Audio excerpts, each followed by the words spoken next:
Okay, the channel is live. Hello, everyone, and welcome to Adventure on So Many Levels. We're going to play Daggerheart. Daggerheart! I'm Yay! going to make my camera point more appropriately at me. I'm Christiana Ellis. I am the game master. Our players tonight, Paul Weimer as Basilius. Oh, I'm going first. Oh crap. I um okay. Sourcing ingredients. A pinch of something salty or tart, perhaps something a savory hue. The golden nuggets are on the hunt. Our cooking episode is now due, and now it's time for the show to start. Yeah, new year, new sequence, keeping everyone on their toes. Millie Katie as Sue Spawn. Soup's on! And then try to be sneaky. Lee Burdett as Zeke. All right. This is going to be fun, I think. All right. And last but not least, Nobilis as Bright. Blessings of the great golden elder spawn upon all of us. May we be truly thankful. So, when last we left our heroes, the Golden Nuggets, they attended a gala. They are currently in the fungal city of Salt Brine Falls, and they are, this is a stop on their way to dealing with a much larger problem. But in the meantime, this city has been under quarantine because there's been a strain of infectious spores that turn the otherwise sentient and normal humanoid fungus people, the fungrel, into zombie-like creatures, among other horrible things. And so they've been kind of under quarantine, but in order to keep the city's spirits up, they're hosting a cooking competition. And as the Golden Nuggets, on their way passing through, have an interest in cooking, they decided to enter. And so last night they attended the pre-competition gala, got a chance to meet some of the judges and some of the competition. And where did we actually leave things off? I believe we just sort of finished up with the gala, and everyone was. I think Uh, I. yeah, the last image was camera goes from us to an alley and Yes. emerging from the shadows, Champillion and knocks on a door in the shadows. Inside, she flips over a label and there's a pin with a golden drop. Yes. So we had some indication that the sect of the Church of the Golden Slime that Bright follows is considered heretical by the sect that is in this city. Or perhaps, if not heretical, then at least less than. But it suggests that one of your competition is in league with them in some way. And so, how is that going to affect the competition? Well, who can say? But in the meantime, I believe we are. I'm going to go ahead and assume that the party winds down. You all get a good night's rest, and you are ready for competition in the morning. Is there anything, any sort of business you feel like you would have had to take care of before then? Now, but during the gala, we determined that the judges had certain flavors that they preferred and certain ones that they did not. Yes. But I didn't write down what those were. Anyone have those notes? Yes.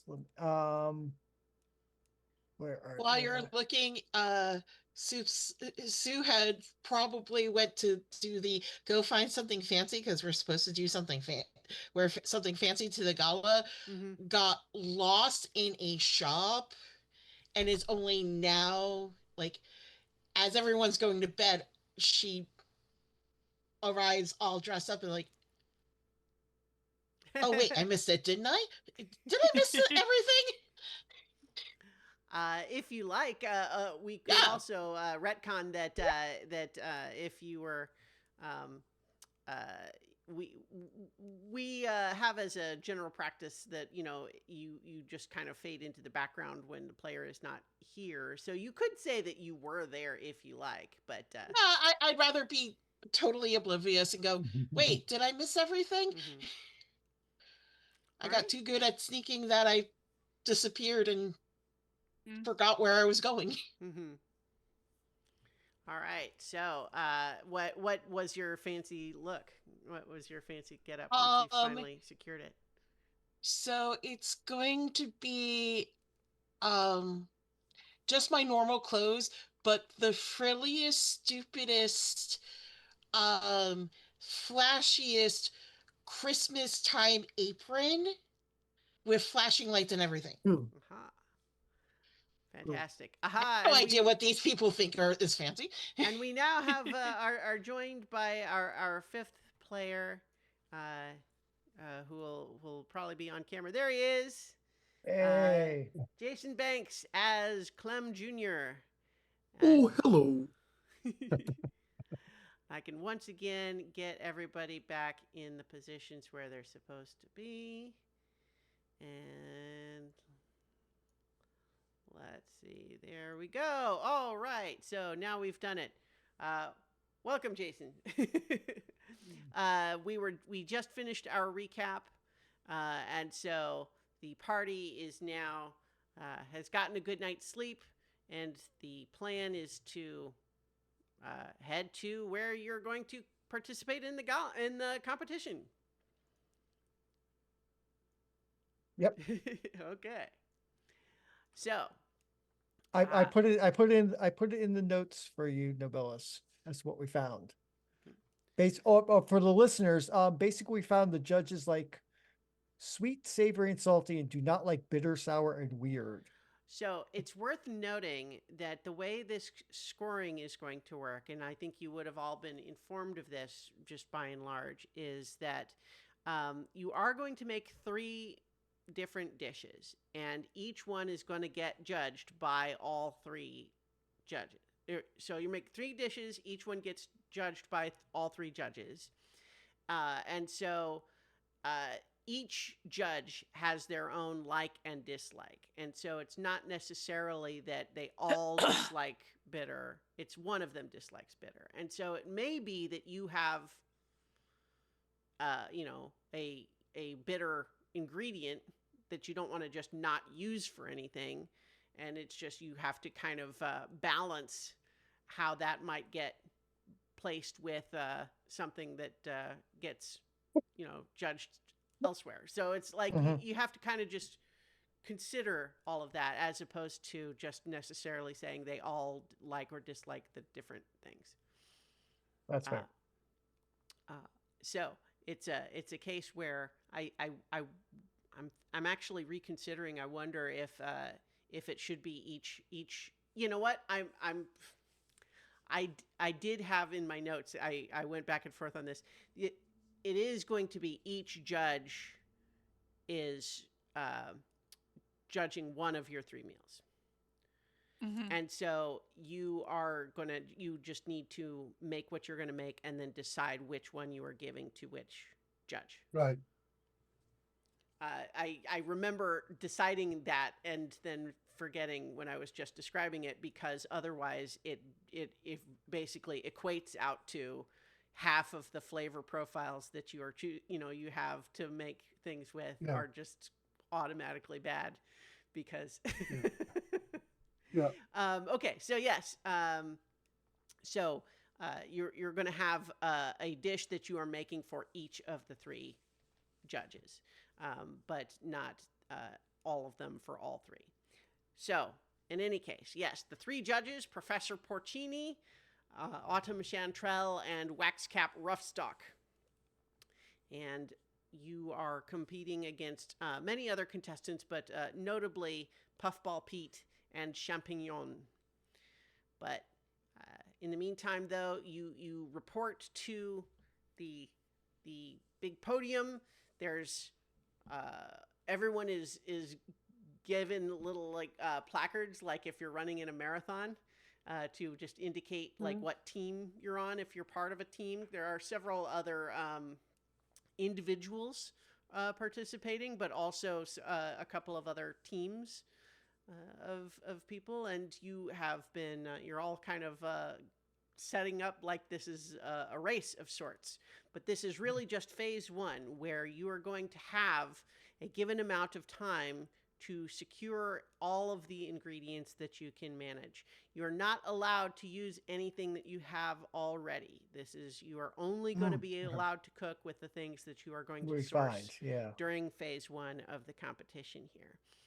Okay. And so you are told that in the network of caverns that are a sort of sacred preserve that they keep for this purpose, there are a number of different possible, targets that you might look for, including beastberry bramble swarms, cave bears, cave boars, citrus burrowers, flail fungus, flavor elementals, giant enemy crab, giant fruit bat, ghost scorpions, juvenile flickerfly, maple tree ants, and Venus person traps. Oh dear. And I will give you that list. Let me put that in. I'm putting this in the Discord chat just so you have the list to look for. So, because the timeline is relatively tight, you, I think, might want to consider whether you want to split up to target the various things. I would say that if you wanted to ask questions, if we wanted to investigate any of the items on this list, you can certainly make some checks to see what you know or don't know about individual ones to help you decide what you might want to go after. But basically, I'm putting it as I'm going to set a countdown 12, which is basically how long you have. Okay. And so it's not literally by rounds, right? It's going to be, it goes down based on, bad things happening to reflect Right. the abstract of it. But so that's, I guess, what you need to decide what you want to ask me about, and then decide what you might be going after. You can also will have the opportunity to use some time to gather blooms as well, if you wanted to do that to supplement whatever you capture. I would definitely like to make a roll to see if I recognize any of those things. Okay. I'll spend a hope in order to use my underworld scholar experience, which I think is reasonable. Yeah. That is a 13 with hope. Okay. It occurs to me I perhaps should have set a difficulty, but I think at the very least a 13, I think will give you, I will let you pick 4 of those that I will tell you more about. Okay. Excellent. The flavor elemental definitely sounds interesting.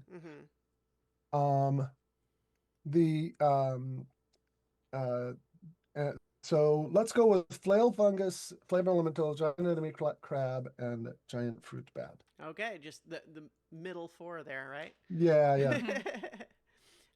Okay, so yes, the flail fungus, you recall, is it has the advantage from your perspective of being stationary, in the sense that it doesn't move around. You don't have to track it. You just find it and it's there. And it can't run away from you. However, it's basically kind of like it has these sort of stalks with mushroom-type heads on it that it is able to fling around as a defense mechanism. And so in order to get at the tasty bits that are inside there, you have to basically get within range of its flinging, flailing mushroom stalks.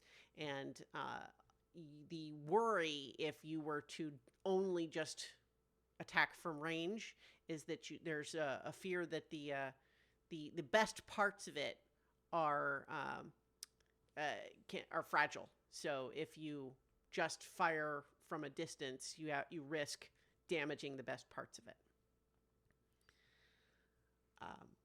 Okay. The flavor elemental, and those are not overly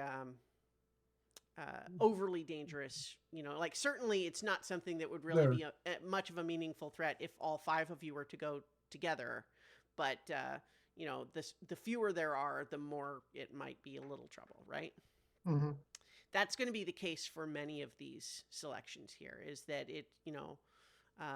Would be very easy if it were all 5 of you, but if all 5 of you go, then you get that one, and what else have you gotten? Whereas if you have to decide how many will go after each.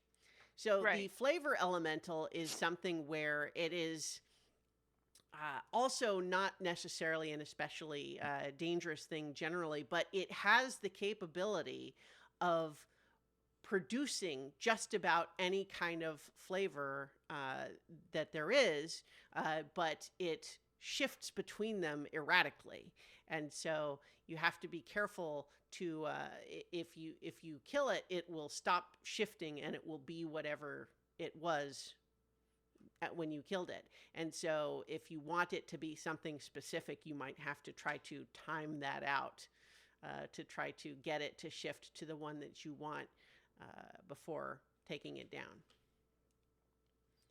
Okay. Giant enemy crab is what it says on the tin. It's on the tin. They are basically kind of the size of like a sideways refrigerator, like a freezer chest. But so they're not giant as in they tower over you, but pretty big for a crab.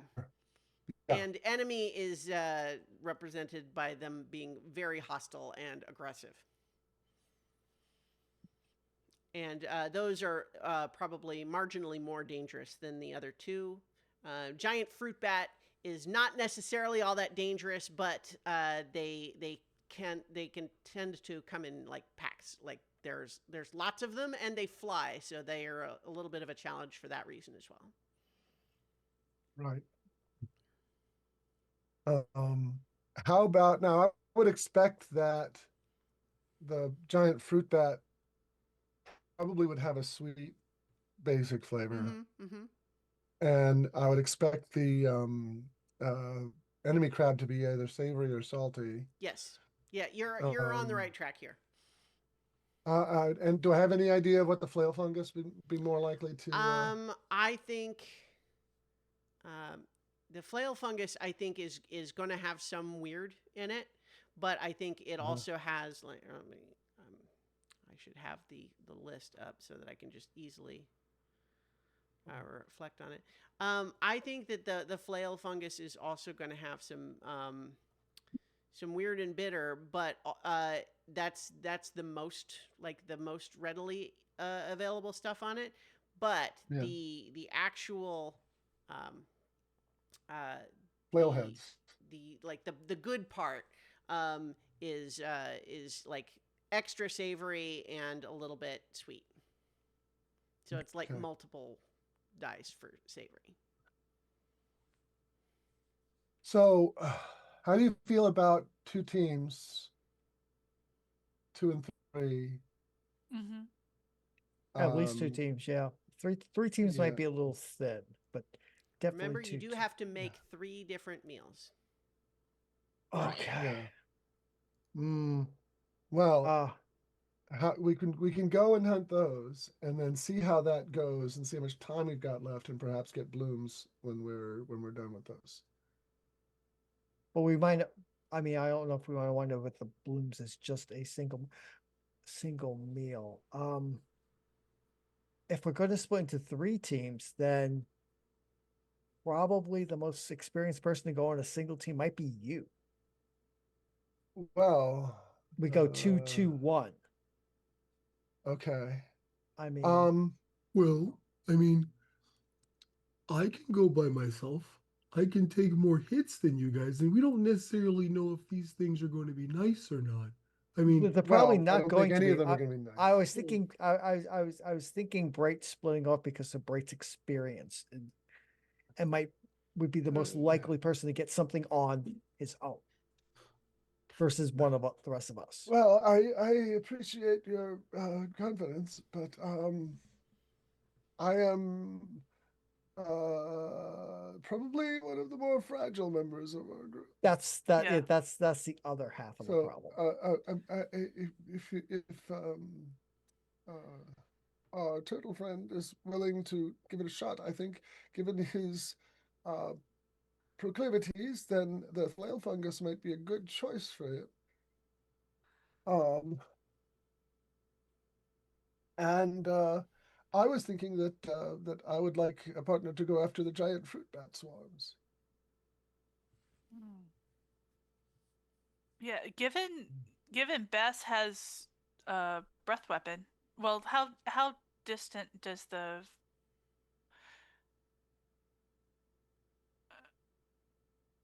I'm just thinking of who would be able to help out with that if they're flying around. Actually, I might be the best one to help you out with the fruit bats. Um, yeah, sure. I'm up for it. Okay, which would you rather do? Do you come with me with the giant fruit bats? Yeah. Okay, So that leaves so the that's two. what you and I will do. Okay, so what do you think we should target? I gesture to our goblin. Um, Hmm. I think the giant enemy crab, given what we know about them, is probably something worthwhile for you too. I mean, yeah. And also remember, there's the very first one. It was the bramble. Beastberry Beastberry bramble bramble swarm. yeah. Right. The beastberry bramble swarm might be a sweet we can use, or at least for a dessert, since we have to make 3 different meals Mm, 3 different dishes, right? dishes. 3 different Yeah. dishes. And so basically the ultimate thing is just in the same mechanic as when you're making a feast. You will put in whatever ingredients for each, and then we'll get the resulting number from each. Right. Right. Um, But your any bonuses you have to existing flavor profiles will apply. all right. Um,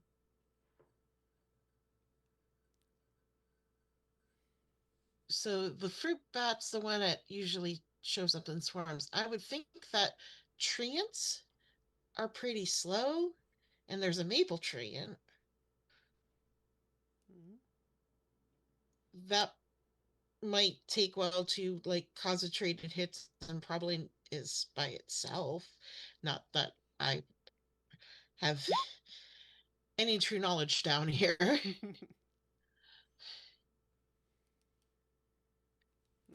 I I'd like to go after one of those. Anyone with me? Well, I mean, And then after that, like maybe If we have time, we can remix things. So that I think yeah. I'm the person to go with you then. Okay. All right.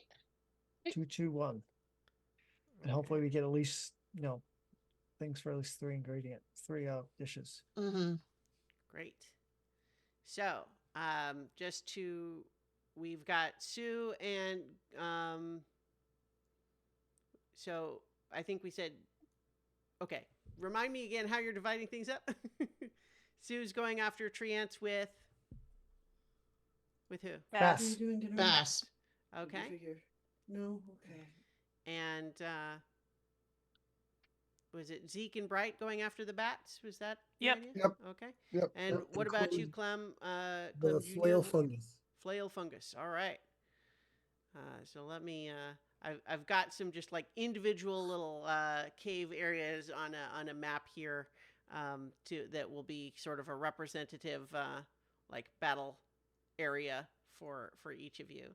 And at least on this big map, they are kind of closer together than I think we would suggest that they really are in your actual situation here. But of course, As everyone's getting ready, they're getting ready to sound the start. You have some of your competition there. The judges are all sitting at their sort of judging tables, supervising this whole little situation. You got Puffball Pete, giving you a big old wave. He's like, "Yeehaw! May the best fungus win." I mean, I didn't mean that to actually be like make it sound like you wouldn't win, but you know what? May the best person win. Cook. Yeah, woo. Yes. Yep. And Champignon just gives you one of those sorts of it's beneath my notice to even acknowledge your presence. Sort of things. But I think what I'm going to ask is that the very first thing is that once they get a start, I want to get an agility roll from everybody to just get a sense of like, how quickly are you getting out into this area where you're gonna hunt down everything. And so what this is going to be is that I'm looking for a 12 to not start dropping the countdown. Drop. Oh boy. We could lose a bunch of countdown all at once between the Yes, five we of could. us. Yep. Yep. So, Okay. Let's see. We got a 16. oh, Wow. wow. Okay. So On 12. There we go. Oh, there's 12s, but So of the 5, that's 3 successes and 2 failures. And so I think that we could have done that as a group, but you know what? It's not as a group because it's you've got we're all your kind of 3 teams dancing off in different heading out, directions. right? So I think what we have is Clem certainly I think is fighting the stereotype by being quick out of the gate. He pulls out a handle. I was gonna say you got a skateboard. Yeah. Do you want to account for how quickly you managed to? Clem actually, no, he actually does. Yes, he gets a little. He has a little skateboard, and as he's passing certain individuals, he's like, "Remember, you shouldn't believe everything you hear about tortoises and hares." Very nice. And so then because we have Bright and Zeke together, and one of you got a 12, and then we had Basilius and Sue together, and one of you got a 12, I'm going to actually say that you don't have any failures. Okay.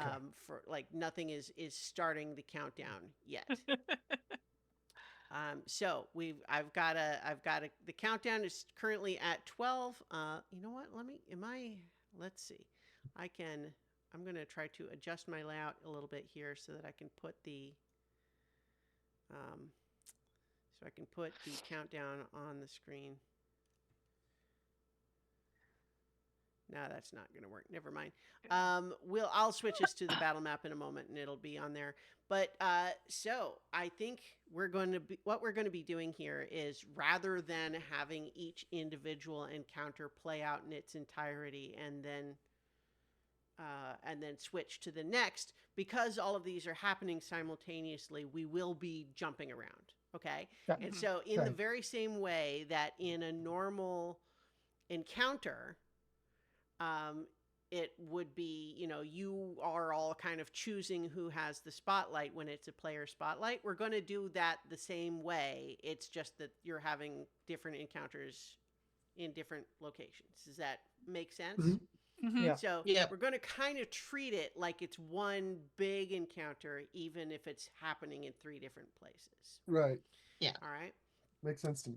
Right. But in order to get us to, where we're looking for, I think that the first thing we need to do for each team is see how easily you're able to sort of track down and find your chosen quarry. So who would like to go first in terms of making that roll? That would be what, instinct roll, I guess? Well, certainly instinct would be an appropriate one. It doesn't have to be. Like if you want to try to sell me on how you are managing to do your tracking, then you could potentially justify making some other check. But instinct would certainly be a reasonable one. Oh no, we'll go with instinct because there's nothing better other than strength, and there's no way I can flex on that. So All right. So because you are choosing to target like a specific thing, this is slightly more difficult than if you were going to Look for anything. Well, if you were just like 23. looking for anything, right? But a Right. 23 with fear, it just so happens, by the way, that I've got full fear already. So, yeah, I'm sure. it just means I've got plenty to go. But yes, so with 23, I think yes, you are pretty quickly able to track down a flail fungus. I think you are able to zip through some of the caves in a quick way. And how are you able to find one so quickly? Like what gives it away? How do you find it? So obviously, as you see Clem kind of pass off into the distance, you hear him say, "I've always wanted to say this, Cowabunga." But in his excitement to say one of his idols' catchphrase, he slips and loses his balance on said skateboard, and it whips from under him and bonks one of these things in the head. And he's like, Okay. "Oops, well, I guess that does it. I guess I can't ask them for a piece then." Yeah. All right. So I'm going to go ahead and I've got a little cavern set up for you here. I'm going to go ahead and put us on the battle map and get you all on the right screen here too. So as I mentioned, I've got a big map just so we can kind of have everybody together, but we aren't meant to assume that they're really all interconnected in quite this way. It's a much larger network of caverns. We're just using this as representative of a couple of different areas, okay? Yep. Right. So, but we got Clem has encountered, oh my gosh, right now, one of these fungi has you've found it quickly, but yeah, it's gotten the drop on you, and so I think it's actually going to get an attack in on you right away. All right.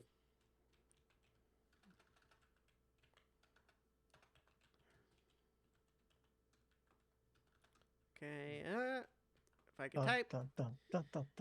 It got a 3, so I think you got really lucky that you sort of bumped into it while it was stationary and sort of fell backwards, bouncing off of it just as its sort of whirling mushroom stalks start to, and so you are able to avoid any of those actual impacts. See, my ninja-like moves. All right. So, which team would like to do your tracking test next? I can do it. Unless I've got. I mean, I was going to use a knowledge roll for it. I mean, Okay. tell me Well, what if you want to, do. if you want to, then go right ahead. Right, using my understanding of this creature and its biome and all that kind of thing. Mm-hmm. So to be clear, the target is 15. I don't know if I actually said that, but yeah, that's what you're trying to get. Oh, 15? Okay. Yeah. Oh, wow. In that case, going to use a hope to get another. 15 is what's considered an average difficulty. Right. But the average, if you're rolling 2d12, is 13. So I'm just saying it has in this game what is I considered understand. very easy, average, so on. Yeah. So. Right. So, but yeah. So, anyways, I'm just saying 15 is not a high target to get. But Okay. look at that. Well, You're especially if I complaining about roll 15, Wow. you rolled a 28. So With fear. with yeah, fear. so with fear. So I think this might be another situation where you find that you come across them suddenly and unexpectedly. Yes. You were going after the The fruit bats. the bats, right? Yes. So Mhm. I think Giant fruit what bats. happens here is that you believe you have followed several of the signs of Mhm. what would be you'd be looking for here, and there's definitely evidence that this cave that you're coming up through is likely a place that they travel through. Congregate. And Mhm. then just as you both decide to peek in through this one narrow opening, I think we get the shot from inside of the two of your heads kind of leaning in. All of a sudden, all of these bats immediately start flying through. And they are giant fruit bats, but as it happens here, that is not, once again, this is not like, you couldn't ride these. Like they're big. They're like a turkey, not like a lion. Right. But that said, if you've actually encountered a turkey in real life, a live turkey, Yep. Yeah. I wouldn't want to mess with it. Especially So the wild ones in Yeah. the Northeast. yeah. They're a menace. Yeah. So I think you're actually both getting this attack roll against you. Okay. So Okay. that's a 12, but that 12 is against both of you. Does that hit either of you? Yes. My evasion's 13, so no. Okay. It does hit mine. Okay. So yeah, you're gonna be just taking.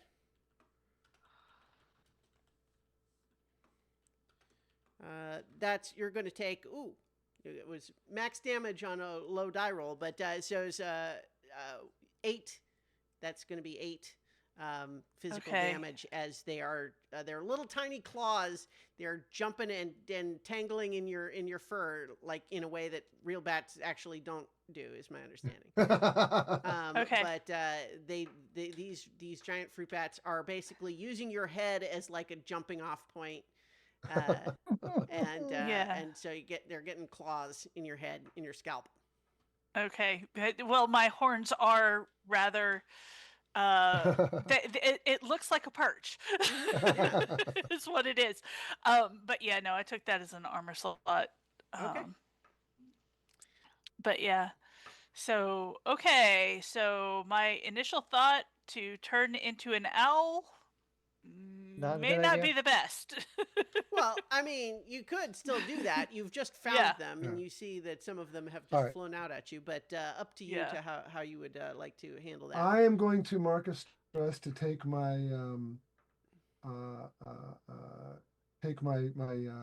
golden slime form. Okay. Um, I think I am gonna go ahead and we're gonna do the tracking roll for the third team before anything else happens, though. Mhm. So you can go ahead and do that, but we're also gonna Okay. just move on to the other side, though. right. Okay. Okay. So Basilius and Sue, just so we have kind of everybody Yep. in the mix Yep. here, or at least we'll see, because you need to make your own tracking roll. Yep. Right. Okay. I think you're So, probably better at this than I am. You're more used to this terrain. yeah, Yeah. more used to the terrain.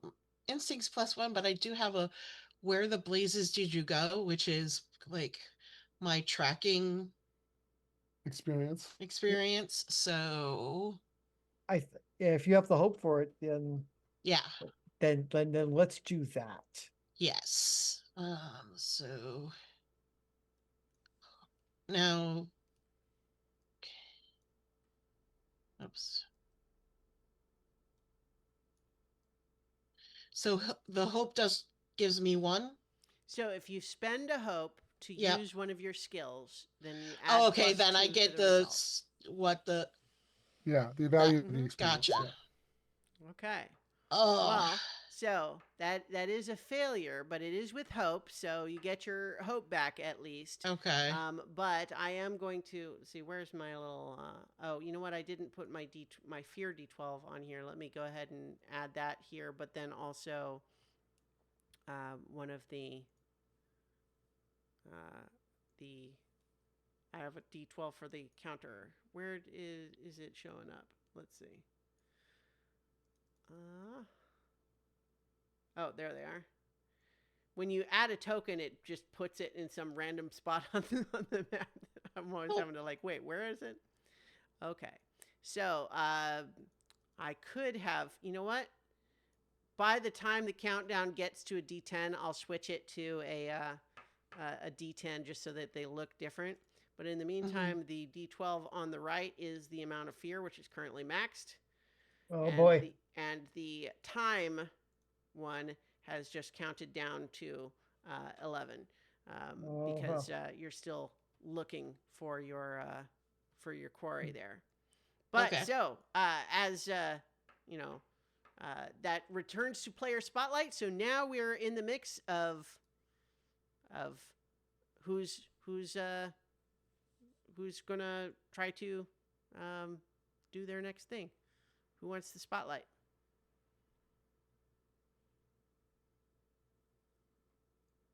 Well, in the absence of anyone else, I am going to try and use my wand to bring down one of these bats. Okay. All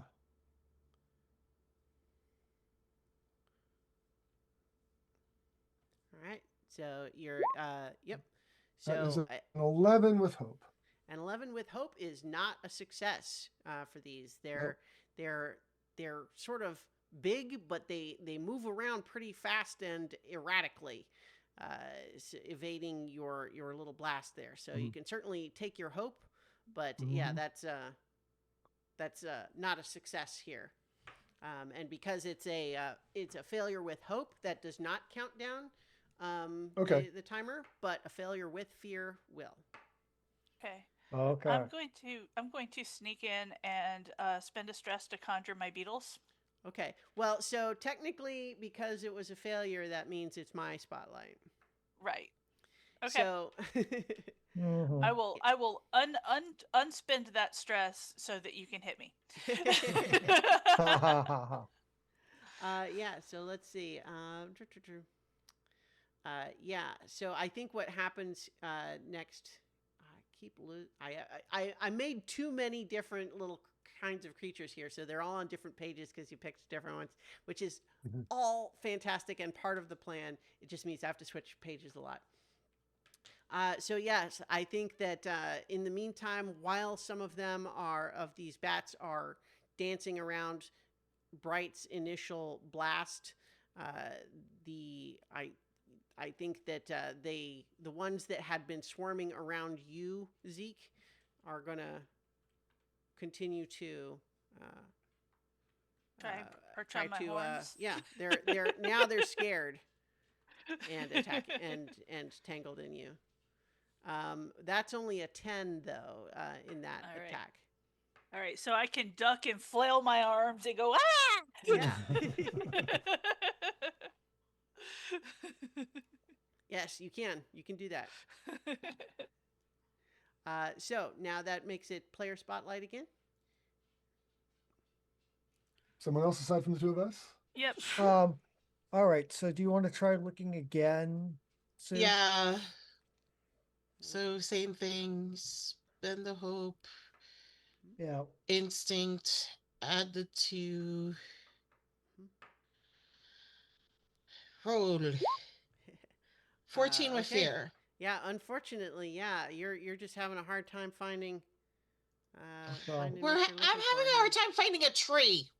Yeah. Oh God. Well, you are underground. So. Well, the thing is that because you have chosen to seek out a specific creature, like you probably could have found some other things that you might have happened across if you were just open to seeing anything. But you're trying to find a specific target. Yeah. So All right. yes, but yes.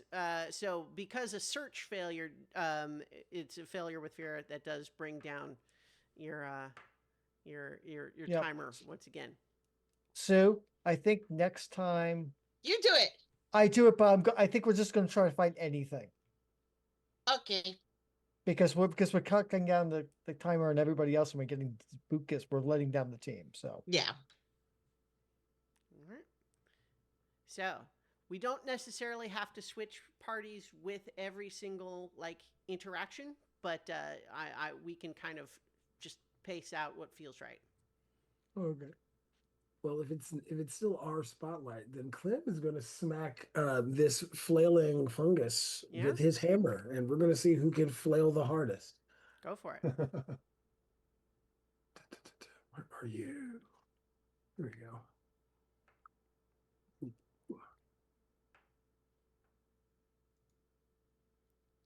Oh, so as you're getting ready to roll, the I guess what I'm looking for here is okay. So Oh, I sorry, no it's no that's Vince. just fine. I was just I guess because I specifically mentioned how the flail fungus has this sort of tender like interior. That's where the best part of it is. Mhm. That you kind of want to try to not tear up too much. Right. The I'll idea go of for what I was going to say, limb below, like the outer portions, like limbs, head, right, yeah. not the body. Yeah. So what I was going to just say is there's a slightly different difficulty. Like you could Okay. you could do either. Like if you were worried that it was going to kill you, then you could just say we need to just finish it off no matter what happens. But with the assumption that you are trying to preserve the tasty chewy center, a 10 is not enough. Oh, okay. Well, then I will use, because I can use any number of these. One of my prayer dice, which gives me a 4 to that roll. Does that make? Okay, it just adds the 4 to the roll. Yes. Okay, yeah, 14 is enough. Yes, 14 does hit. Alrighty. So what does that look like? What is your prayer die? How does that come into play here? He again, he has this the pendant, and he kind of holds it, and he's like, I know I slipped on the skateboard, but I did say cowabunga, and also my team is counting on me. And so what? The fungus like decides to like hold still for a second for you? There's like it just so it's like in a cartoon, like he pauses to do this literally in the middle of the fight, and the fungus is like, wait, what? He stopped, and then he's like, bonk. Expect the unexpected. Yeah. So go ahead and roll your damage. My rolls are coming through very slowly. There we go. Mm-hmm. Wow, 21. That's pretty good. Yeah, 21 definitely does. It does major damage to this thing. It is not done yet. It is. It's still got some fight in it for sure, but that's a nasty hit on it, and I think you've like crushed several of these sort of flailing tendrils, and so although it still has quite a few that it's trying to go after you with, it's nonetheless diminished in its capacity there. Some of them are just sort of twitching limply now. Ooh, I'm gonna get to the gooey center of this one. All right. Who next? Let's give it another try. Okay. And Yeah. I'm definitely sneaking in there to conjure those beetles. Okay. Okay. Because I do not want do not want. Sure. Who's going first?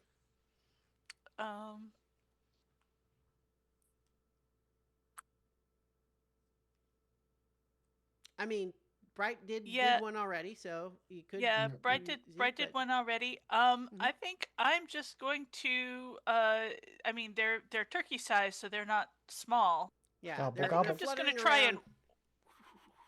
and. Yeah. turkey-sized and fluttering. Yeah, I think they're I'm gonna try and whack one in the head with my enchanted broomstick. okay. Just channel Bass. Bass can handle turkey things.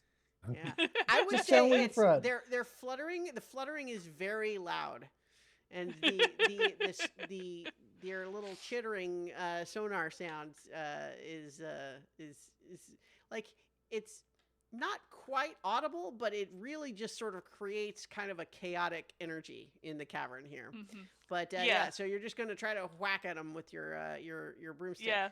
That Yeah. seems entirely appropriate for dealing with a bat to me.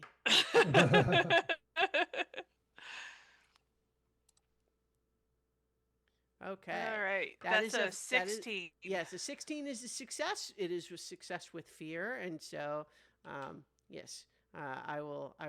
I need to start spending some fear because I'm at full, and I just keep. Yeah.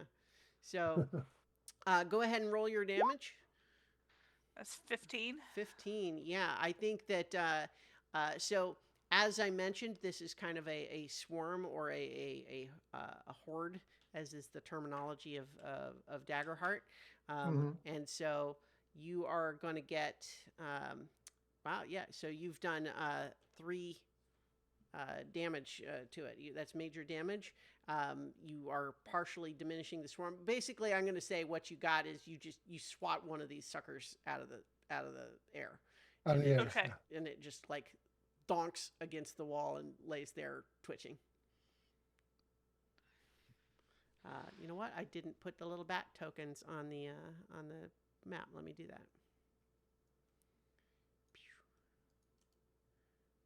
Copy.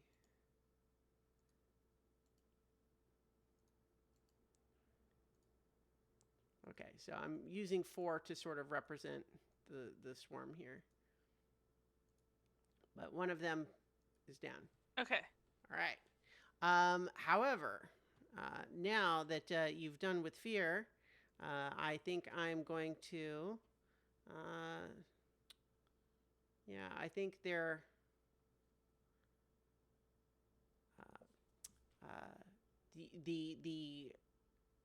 The attack has definitely sent them more in a panic, and you are perceived as a threat now. So I'm going to have them activate. Let's see. First of all, you know what? Yeah, they're all now swarming you. And this is currently in your. They are activating their in your face maneuver, which means that you're going to have disadvantage on your attacks while they're coming after you here. Okay. And then they just got a 15. That hits. That Yeah. hits. That against both of us? Yes. And Okay. so currently around both of you, like, yeah, they're just like, they're all sort of all over you, kind of coming at you and clawing at you. So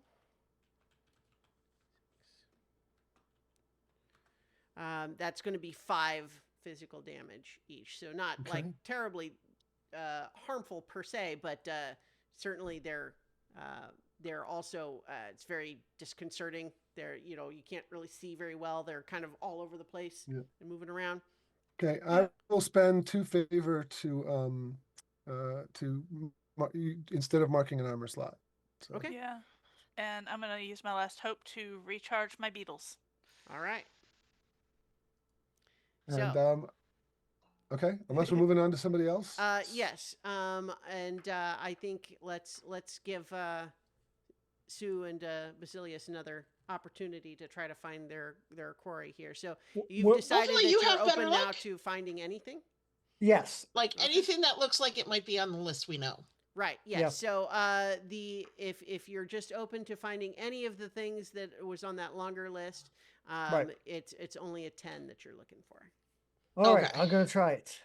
Big And I will bucks, then roll a die to see which of the things on the list it is. Yep. Big bucks, 0 whammies. Stop. Okay, a 13. So Woot! yes, good job. With- So a 13 with fear, but it is so I would have actually spent one for them to do the swarm on the bats, but now I get it back. But yes, you do find something. And you know what? Let's roll a d12. I'm gonna give one of you two the opportunity to roll the d12 to see which of these things you get. You do it, Millie. Okay, 1 second. Nope, I'm just looking for numbers.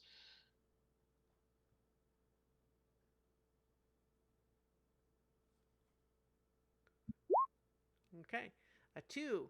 A two is you are going. First of all, let me put you back in one of the little cave areas. Mm-hmm. We finally earned a Yeah. cave. So you are just looking around for anything. You just got to find something because you got to be able to contribute to the Right. to the competition here.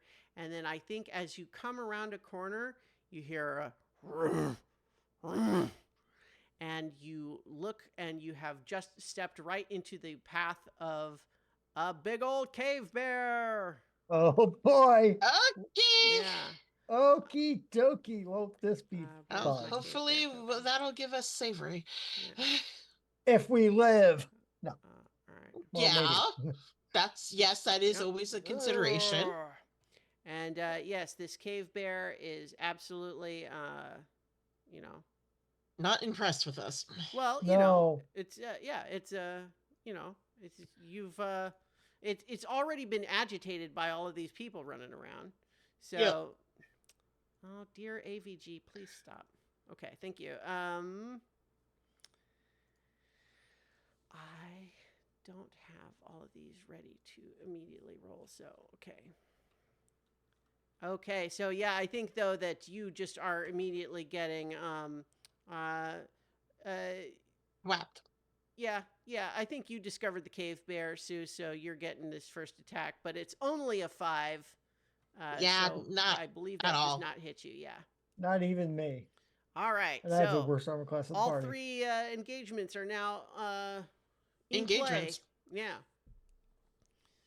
So, And then Clem is going to try to. Well, can Clem is going to try to whack off some more of these limbs so then he can try to extract this thing's gooey center in the most Yeah? disturbing the way it sounds. I was just thinking that too.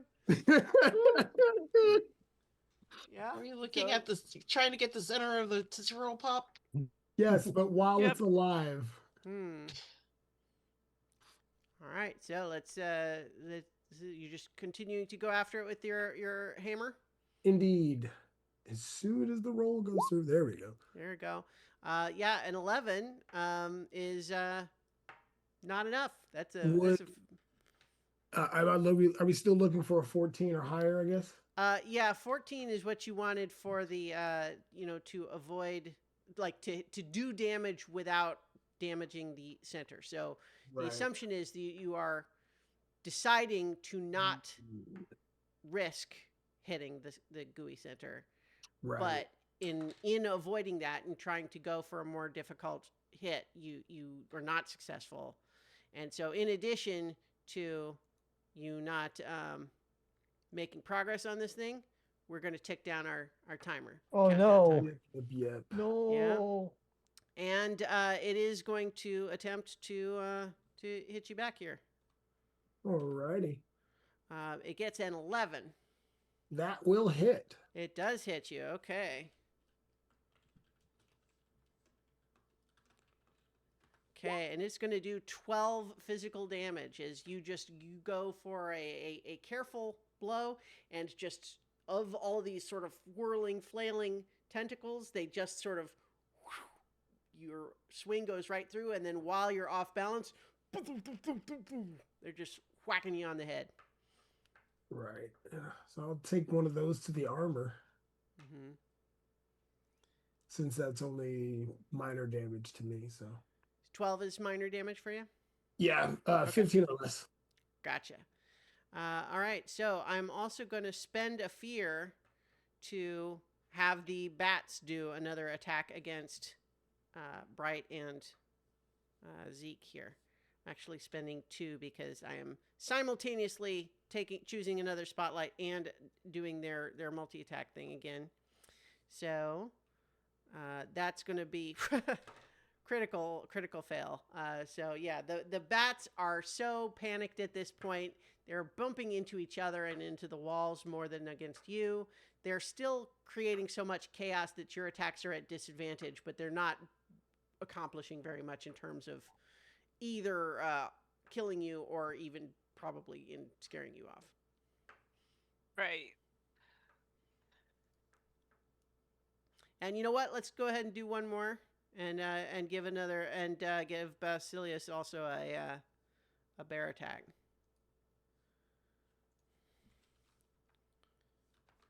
Okay, that is a 10 against That Basilius. will miss me. All right, so yeah, it swipes out with its big bear claw. Is not as tasty as the pastry variety. No, it is not. I mean, I guess you haven't tried it, but probably not. It doesn't look tasty. Not the claw part. But yes, so in any case, though, yeah. So who would like to try to rally here? I'll give it a shot. I'm rolling with disadvantage. Mm-hmm.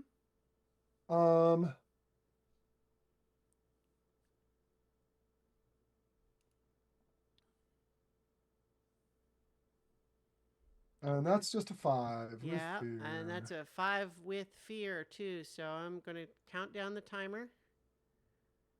Down to 8.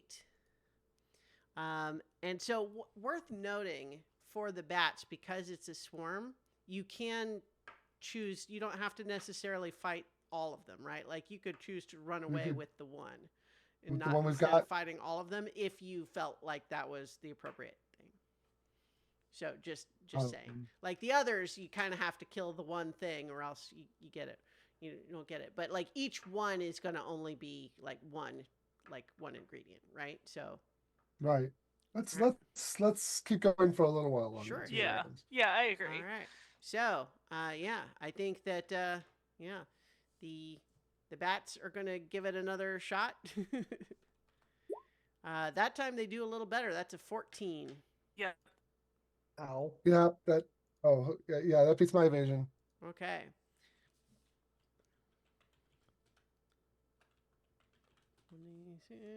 Okay. I am having the hardest time typing tonight. That's going to be 7 physical damage. Okay. As they're just that flying at exactly you. that is my major damage threshold. Does that mean it's major damage? If it's equal to the Yeah, number? so if it meets the threshold, then yeah. Okay. All right. I'm going to spend the last 2 of my favor to mark instead of marking an armor slot and mark 1 hit point. Okay. All right. So, I know that this is a little chaotic with everybody split too, but I definitely want to just remind everyone, since we're jumping back into this, that I want to encourage as much sort of like description and narrativizing and so on as possible with this. I think we're getting a little bit mechanical, Okay. which is fine. Is just a reminder. Okay, so yeah. So bats. Basilius decide. Yeah, I think it's our turn, Mhm. Sue. Yep. Yeah. But Basilius, Well, there's a bear. and we're right. we're. I understand how to deal with meat. My dad's a butcher, and I'm a butcher too. So I Okay. dart in, and I decide to cook this bear with cinder grasp. Basically, Okay. I'm reaching in, and I'm just gonna put my hand on the flank of the bear, and hopefully you'll smell the smell of cooking meat in a moment if I succeed. Okay. If I failed, then I did not. Okay. So that's a 22 That's a with 22 fear. with fear. It is with fear, but that is certainly a success in the attack. Okay. So let's roll a damage. And now it's on fire, of course. Oh boy. But first, yeah, first 18 damage. 18. Very nice. 18 is definitely is just over its major threshold. So once again, That's a significant hit. So what does that look like? So you've burnt all the fur off of kind of its shoulder and now it's yeah, and that area is now on fire because roars in pain and it starts smelling pretty good, and you're thinking, oh yeah, this is promising. yeah, bear meat, baby. Yeah. One of these little symbols has got to be Get fire. mommy. a nice char on that side of beef. Yeah. That's my Side of that's my bear. plan. Side of bear. Side of bear. Anybody?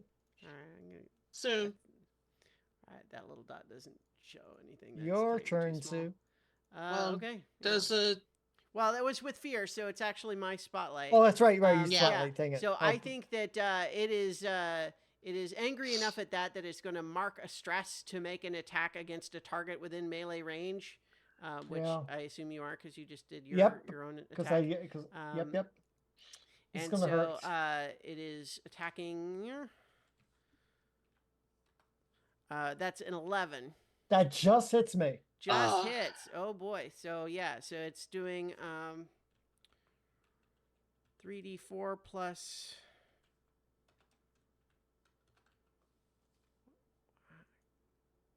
3d4 plus 10 physical damage. Oh, good God. So that's 15 physical damage. Okay, as that's it, a major hit.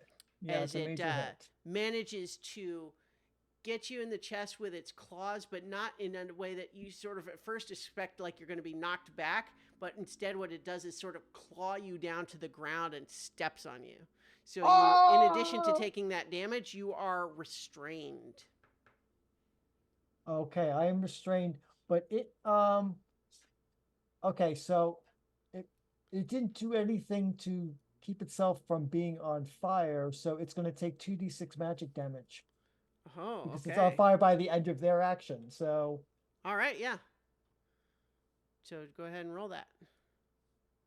that's 7. 7. 7 is still just going to be minor damage for it, but it does take Okay.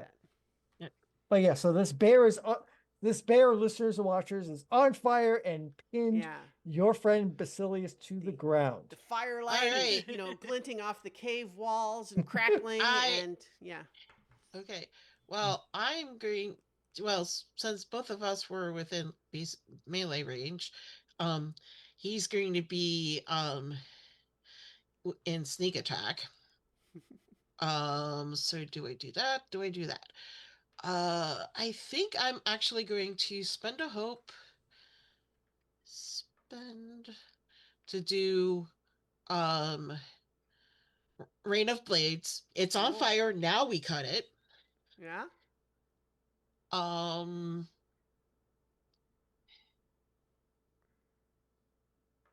Rain of Blades sounds potentially hazardous when it's standing on top of your ally. Yep. So it'll be a 15 with fear. A 15. So it is with fear. So I'll take the fear, but 15 is a success. So that'll be 2d8 primary damage, and then another 2d6 sneak attack. Oh boy. So that's 10 plus 8, 18. Yep. So 18 total. You know what? That is above its major, which takes another 3 hit points, which means how do you finish off the cave bear? So basically, like, bring my hands together and the flurry of knives comes out and it starts, it like does one clean does a clean bisection with the number of blades. And so the two halves just kind of fall apart. Of the whole bear? Yeah. All right. Wow. Just like what? Just like vertically or what? Yeah, like vertically, like straight Wow. through. That's a heck of a rain of blades. Well, done. it did a lot, and it was Yeah, already no, on fire. I'm just Bear impressed. nuggets. I'm not questioning So it. it'll make it'll also make skinning it easier afterwards. Yeah. It's like if you want to, like, you peel an orange, you cut it in half first. Yeah. It's easier. We're gonna have bear nuggets. Yeah. Okay, Bear great. nuggets. Nice. So that was a failure with fear, though. So I'm going to switch us over to this flail fungus, which is going to continue to try to wail on Clem Jr. All right. Only got a 5 though, so it's. I think you just you've managed to discover where you can stand that is sort of just outside of its range, and it's trying really hard. You feel like its sort of trunk is like leaning over. It's like, but it's just not. Yeah. Well, it's time to try to finish this thing because I want to help I want to see if I can find one of these bramble things. They sound quite delightful. Mm-hmm. Ready, and I'm gonna try to smack this thing again. As soon as the roll comes through. It's so slow this morning. This afternoon, I should say. Evening. There we go. Oh, look at that. An 18 with hope. So that's certainly, go ahead and take your hope, and that's also a successful hit. And let me see. You're like a surgeon with this sledgehammer. Let's see. On a success with hope. Yes. So a success with hope, I will also spend a hope to make it vulnerable and add a d6 to the damage. So for first damage here. Nice. And 14. then the d6. Okay. So it'll be Wow, okay. 16 total, and it's vulnerable. Nice. So that is major damage again, and it's not completely finished off, but it's very weak now at this point, and vulnerable. And for that, basically, you with Clem, he puts, because he's so big with the shell on and everything, he puts a lot into this swing, and it like knocks them back and kind of makes them fall over since he's been working on the limbs and so forth. Yeah. Well, and so like it's it's rooted to the ground, right? Like it's got a big sort of fungus, but it's definitely like it's sort of you're tearing the part that is like affixing it to the floor, so it's definitely sort of leaning now in a way that's got it quite off balance, and so you can if you're ready to make another attack, you would do so with advantage. Oh yeah. So if it's on the heels of its of demise, then I will definitely try to smack it again. Do sledgehammer. Go. Sledgehammer. There we go. Oof. Oh, but yeah, that's a 6 with fear. So I'm gonna count the countdown down again. No. 7. And I think that you discover that you thought that it was going to be more vulnerable to you, and I guess it was, but just somehow it's lurching around in this unstable state meant it kind of just lurched out of range of your attack in a way that you wasn't like you expected. I'm going to spend a fear or spend like this initial spotlight to have it not be vulnerable anymore. Right. And you discover that, oh, wait, now that it wasn't quite as affixed to the place where it was standing, now it has extended its reach. And so it is going to try to hit you again. Hey now, hold still. I'm not trying to eat you yet. So I'm not increasing the fear from your attack here because it's about to spend a fear to do its attack again. And that is a 14 to hit. That'll hit. Yeah. So that's going to be another 7 physical damage, which I guess isn't that much to you, but it's just like it sort of wheels around and just clocks you a couple of times. I know. I'll mark another armor for that. Hey, that wasn't nice. Again, I'm not trying to eat you yet. I just want your soft and inner parts. Yeah. Then we'll eat those. Mm-hmm. Hey, it's the way of life, okay? Yeah. I'm going to spend another fear to take the spotlight again. And these bats are just continuing to try to swarm after Bright and Zeke. Yep. That's only a 9 to hit, though. Nope. We both managed to go. Ah! All right. Okay. And let me spend that one more fear, because technically I spent it once for the spotlight and once for them to do their group attack like that. Okay. Okay. The enchanted the whacking them with the enchanted broomstick seemed to work, Mhm. but we're still at disadvantage, right? Yes. Is there any way to clear that, mechanically speaking? Yeah, I think what you would have to do is you'd have to basically spend an action to like move out of the range that they're swarming. I think that's worthwhile. Okay. Well, how about if I distract them and you can move? So, and Okay. no, when I say spend an action, to be clear, what I mean is you would have to like make a roll and succeed on it. And so if you succeed Right. with hope, then you're still going and so on, right? But you just have to Right. Right. basically use make a roll to try to clear them, like get out of the swarming of them. Okay. What kind of roll would Okay. that be, do you think? I mean, I Agility think or agility seems like the Probably, most yeah. straightforward to me. But again, you know, if you want to, Yeah. if you have something else you want I to, don't have a great agility, so Mhm. I mean, you can pitch something else. You know, like I said, if you wanted Yeah. to, like any, you know, feel free to come up with creative other skills. All it has to be is just like right now they're sort of flapping around all around you in close proximity and it's very disorienting. So, what would you do to solve that? okay. I'm gonna use my voice of dread ability Yeah. to try and to try and clear them. Normally the way this works is that it torments a creature I can see and that they need to mark a stress and become vulnerable. Okay. But I figured that us being vulnerable, clearing that might be equivalent. Yeah. I don't know. Yeah. No, I that would definitely So work if you succeed on the roll. okay. Okay. So you know what, I'm trying to confuse their sonar Okay. with my Yeah. voice of Yeah. dread I and love that. I love like that. That's Mhm. fantastic. deafening them there. That is a Ooh. 17 with hope. That is absolutely a Yeah. success. Yay! Yeah, I think all of a sudden, like, what does it sound like? What is the appearance of this? Um, um, uh, uh, well, he's still in his jelly-like form. Mm-hmm. So, he kind of twists his lips into a shape that human lips just don't form, and just makes this hypersonic whistle that reverberates through the through the cave, and disorients them, and the two of us are able to get out from inside the swarm. Nice. Yeah. So I think that that will absolutely count. Then you say they have to mark a stress as well.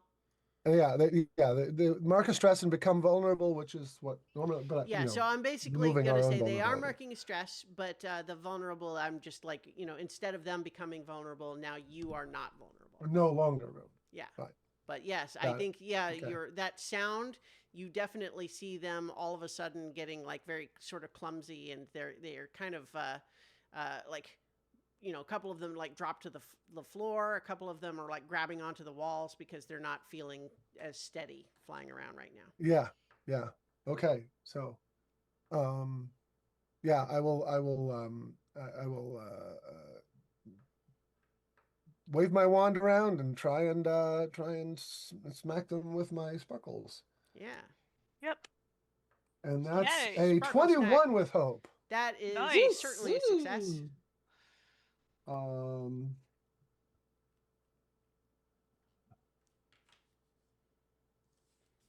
Two plus 4. And that is just 7 damage. Mm. So I think certainly though the 7 is enough to take down another one of these. Okay. Okay. Okay. We've got 2 of these critters. Do you want to And the swarm is now half of what it was, and so the amount of damage it does is reduced. Okay. well, in that case, let's keep going. Okay, I'll take a whack at one of these guys with my broomstick. Mm-hmm.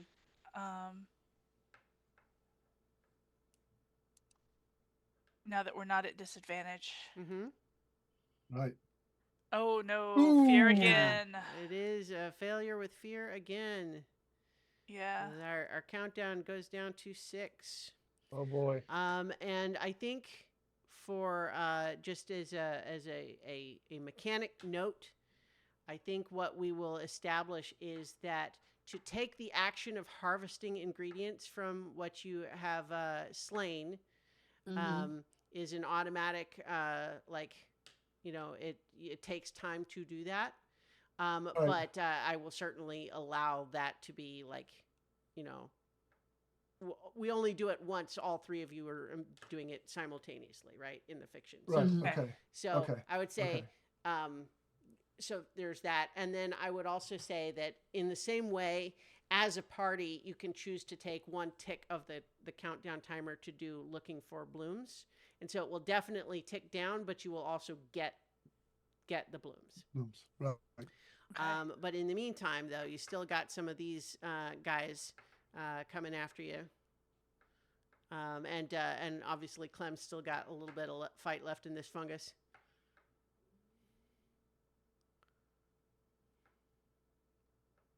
Let's see if we can finish this fungus off, because I still want to try to get one of these bramble thingamabibbers. Finish fighting the flail fungus, I am.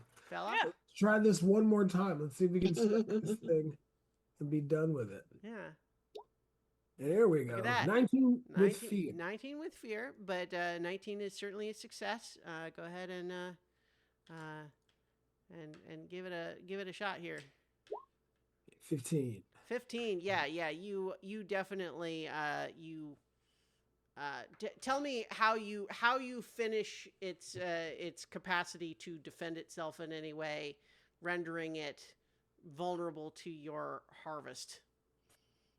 Clem uses the reverse part of the hammer because he's got the flat head of it, and there's the curved part. He uses the curved part to actually pin the flailing part down and actually just rip out the gooey core. All right. Very And then he nice. puts it in his shell. So we'll deal with the mechanical time of Yeah. the harvest in a moment, but yeah. So nice. You've defeated it though. Yep. Yeah. And Okay. but since it's with fear, it's back to you, is it not?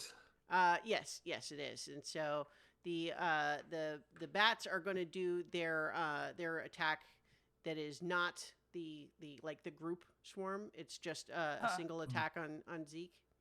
Okay. That's only a 5. Nope. They're still woozy from that Yeah. voice of dread. Yep. Yeah. So I am going to spend 3 hope for a tag team. Okay. Dun. Tag team. Yes. Yep. Yeah, we like And that. I have so, no hope. That's fine. That's fine. I've been hoping to get together for a tag team to finish this off. So, I will wave my wand over your broomstick, causing the whole thing to emit golden sparkles, and it's Yep. got a big old wad of goop on the end. And Yeah. and How about instead of just having a big old wad of goop on the end, Uh-huh. the goop actually covers the crook part of the shepherd's crook? okay, so it makes like a net there. Mhm. Yeah. Just like a lacrosse stick. Like a lacrosse stick, exactly. All right, so that means that the two of you both roll. It's an 18 with hope. That's promising to begin. Yep. And 17 with 17 fear. with So fear. Well, so we I know think which the one we'll we'll take. 18 with Take the hope 18 you'll with hope, take, but yeah. so both roll damage. 11 for me. and an 8 for 8. me. Yep, and that is going to be enough to finish the rest of the swarm here. yeah. Oh, right. Yay! Yeah.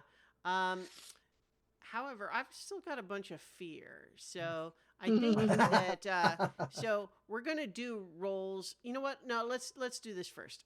So you're gonna use a roll to try to see how much you can get from each of your Okay. your quarries here. You're definitely gonna get something, but depending on your roll, you may get more. More or better. So we're More each or rolling? better.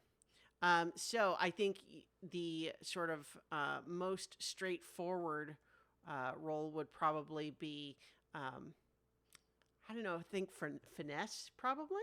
Yeah, I think finesse. But I Yeah. think, but like I said, if you wanted to try to sell me on some other skill, I'm open to that. Well, at least for us, I have finesse +3, so Okay. Well, well, I was thinking instinct because I've grown up. I'm going to Yeah. tell you my experience. I've grown up cutting Your into experience would certainly apply. You'd have to spend the fear, the hope for it. I The mean, hope. right. but yeah. So I think your instinct, in the sense of like you've got the knowledge, you've got the know-how. Right. Right. Sure, So yeah. that would give me a total of +4. So I think I should be the one doing the carving. Okay. I'd be the best suited for the covering up this bear. Okay. So basically, here's what I'm thinking is that for a 10 and below, you get one ingredient. Yep. For 12 to 15, you get 2. For above 15, you get 3. If you get above 20, you get 4. okay. Okay. All right. All right. I'll go first. I'll go start chopping up a bear and see what we Yeah. can do. Yeah. That's a Look at 24 that, with 24. Woo! Yeah. So I think, yeah, you get I mean, I think it makes the most sense with cave bear. You know, you're getting cave bear meat, but if you want to pitch me on what tell me what is the actual, like, are you getting different cuts or something like that? Yeah, I'm going to go for different cuts. Some ribs, some tenderloin. Tenderloin's Yeah. always good. Shoulder.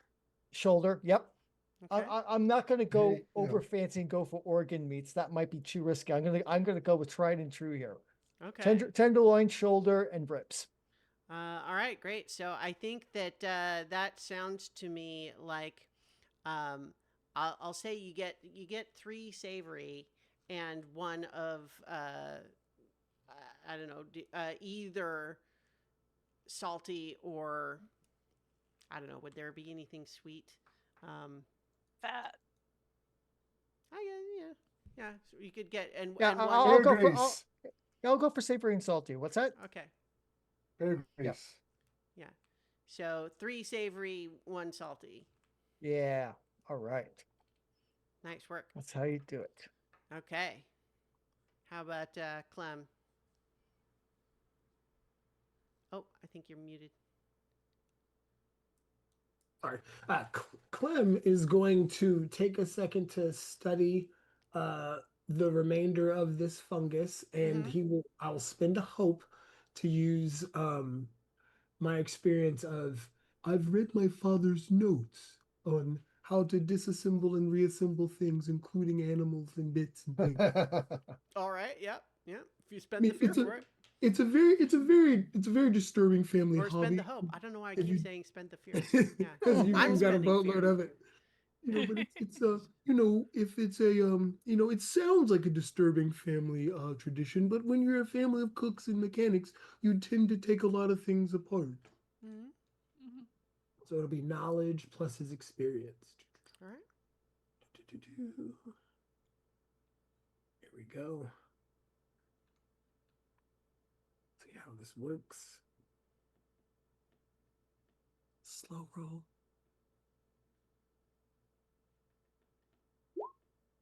Look at Ooh. that. Also with hope Nice. and also above 20. So yeah, you got you get 4 ingredients, and I think with the flail fungus, I said what did I say? I said there was weird and there was salty. Is that what I said? You know what? Okay, I've lost my notes. You get 1 weird, you get 2 salty, and 1 sour. Alrighty.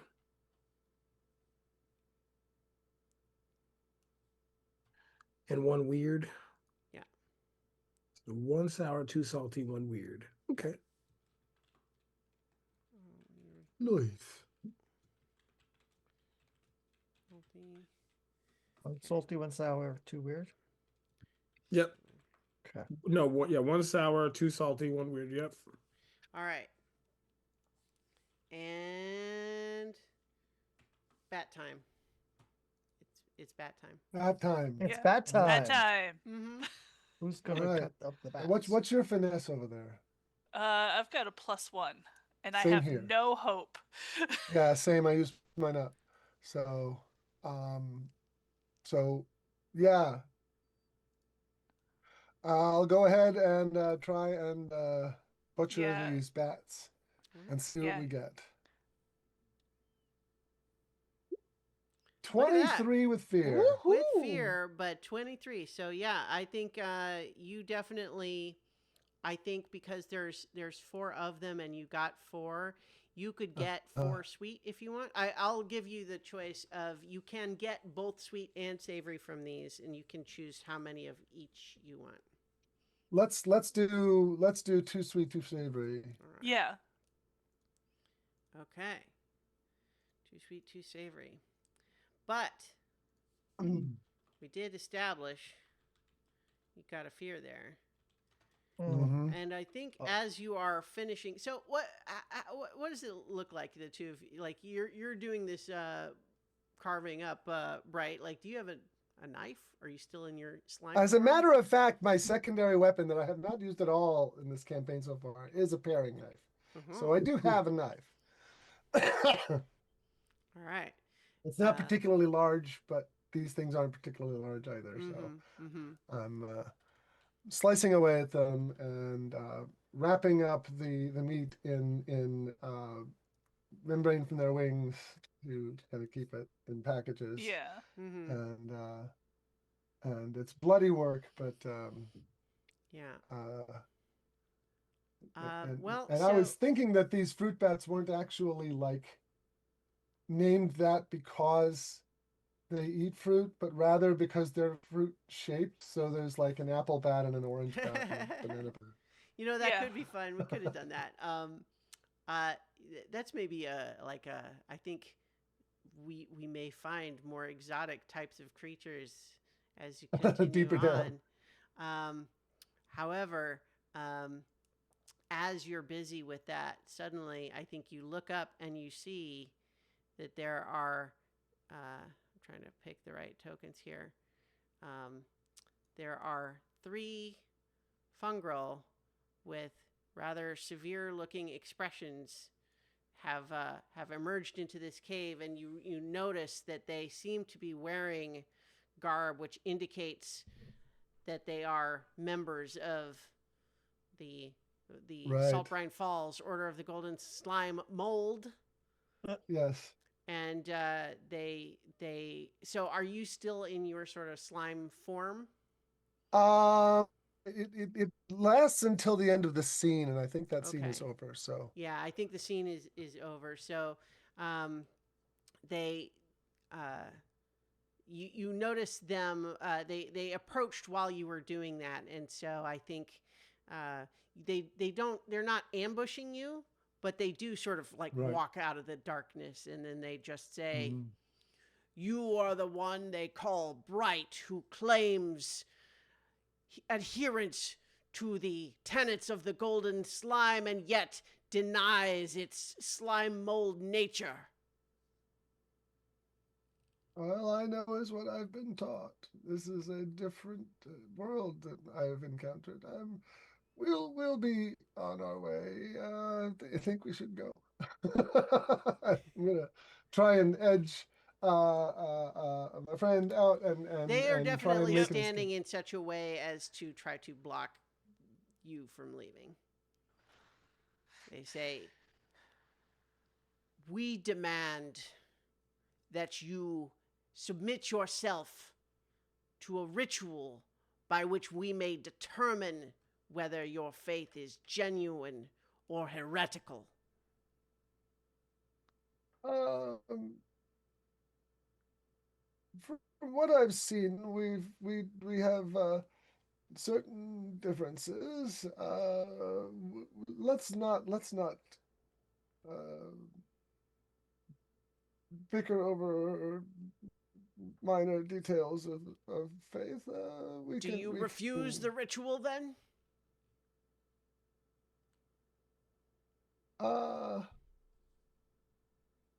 If so, then I want to. we will be forced to brand you heretic. Uh-oh. Now see here. And I am going to turn on my priestly attitude. Mm-hmm. I mean, I don't have the hope to spend for the experience, but Mm. I'm kind of standing up to my full height and Sure.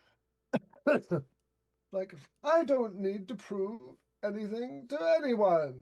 Uh, my faith is perhaps a different branch than yours, but there's no reason to get all high and mighty about things. Now, clear out. This is not anything we need to worry about here. We're just going to try and get They look at each authoritative. other like this. They were not expecting you to be so assertively refusing to participate, but that does not seem to make them afraid. It makes them angry, Oh. and so they're drawing weapons. All righty then. Uh, I don't want to start a fight without. I check in with my companion here. It's like, is this a fight you want to be in with? Oh, of course. I'm backing you up. All right then. The only question is, do I need to be a bear or do I need to be a moose? I think either one would be helpful. You know, a moose may be able to charge through them and maybe get out of this without necessarily having to kill any of them. Yeah, that was my thought. So if you want to turn into a moose at this point and like barrel through them, I'm fine with that. Yes. Yeah, so they're definitely looking to you like they're approaching and saying it didn't need to come to this, but your refusal to participate indicates that you do not share our faith. And so yeah, they're moving in like they're gonna attack. Okay. So I mean, they're not. I would say that Who has the spotlight at this point? So technically me in the sense that I brought them in, but it wasn't necessarily a combat until now. So what I'll say Okay. is that they are moving in aggressively, like they're planning to come and attack, but they're moving slowly enough that you would have time to do something if you want. okay. Right. So I'll say you have it, but they are certainly showing indications of their plans here. Okay. Zeke is going to turn into a moose and try and, lower his antlers and clear the path. Okay. Okay. Yeah. So let me see. Do I have a moose token? That would be fun. It would be majestic if you did. Majestic moose. Exactly. Just don't ride on him with an interrospace toothbrush. Ooh. I have a creepy looking white moose token from the Icewind Rime of the Frost.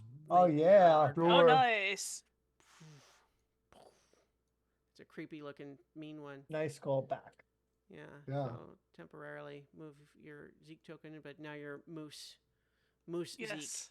So do you have different strength stat? Yeah. I assume. Yeah, So, I have a. Unless you yeah. have a special move or something, I would assume this would be a strength check. Yep. I can also mark a stress to add a +1 bonus to my attack, so I'm going to do that. Okay. So. But so are you trying to push them out of the way, or are you like which Yeah, I'm is a trying violent to thing, clear like, them. Yeah. But the goal is yeah. to move them out of the way as opposed to talk. Yeah. Yeah, we're not doing. I'm not here for damage. I'm here to like Hmm. pick them up and move them. Sure. Yeah. So let's see. Um, let's see. And I'm going to hustle along behind. Hmm. That's a 19 with hope. Nice. Yes, I that is finally get a hope. yes. So, and that is a success with hope, and that is, and so which way are you going? Are you going the way that um, there's one, or the way that there's two? um, I think the way that there's two is wider. Hmm. Okay. So yeah, it would be come back here. Kind of force them to Yeah, dodge out of the way in order to keep from getting trampled. Hmm. yeah. So I would be going after, getting these two. They'd either be got in my antlers or they'd be um out of the way, and then Hmm. we I would only have one imagine guy you're sort behind of like us. knocking them aside into the wall is basically what's happening. Yeah. Um, because it's not like it's wider, but it's not like there's a lot of room for a moose to go to Hmm. run through, right? This is not going to not hurt them. It's just I understand Right. the intent is yeah. So but yeah, you that's going to be successful. So you're definitely going to like shove them kind of to the side, and able to like hurry on through there. Um, I am going to.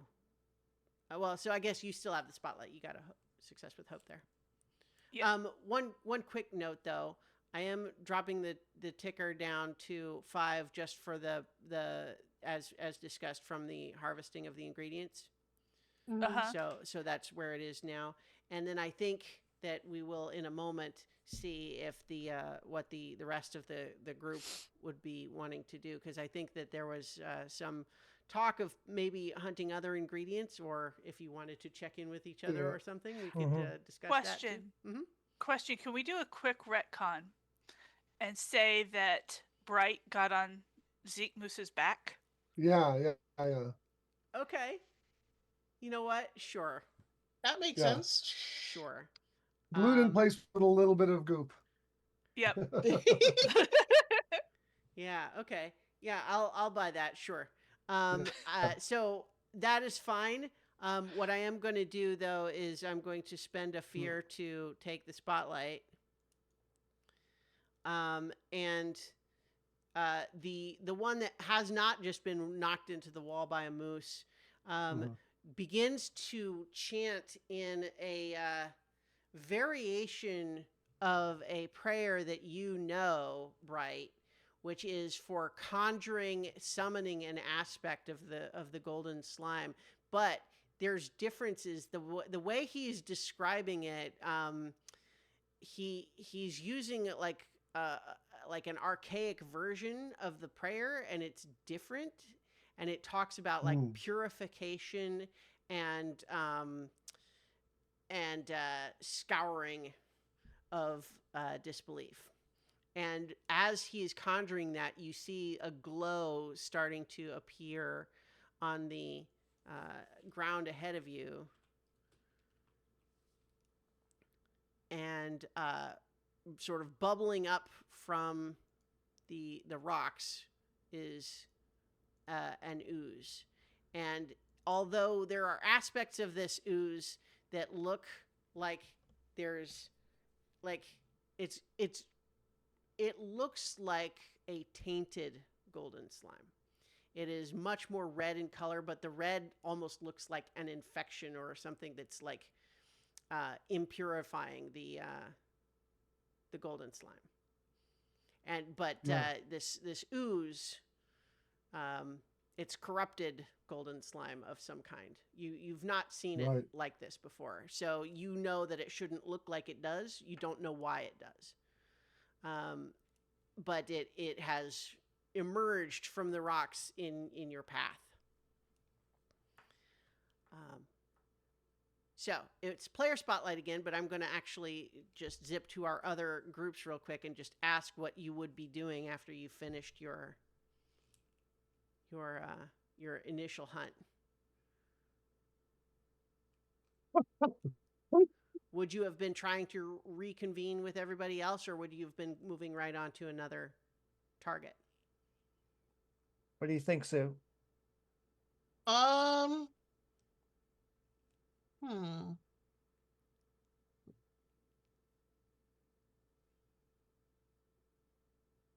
I let's see what else we can find. Okay, so the two of us are going to go searching again. Okay. Yep. So go ahead and make your searching look. Are you just searching for anything again? Yeah. Okay. Yeah. Why don't you do the roll this time? Okay. That was instinct. Yeah. 21 All with right. fear. 21 Fear, with but fear. still 21. Yeah. All right. Do you want to roll the d12 this time to see what we? Oh, I shall. Yeah. Yeah.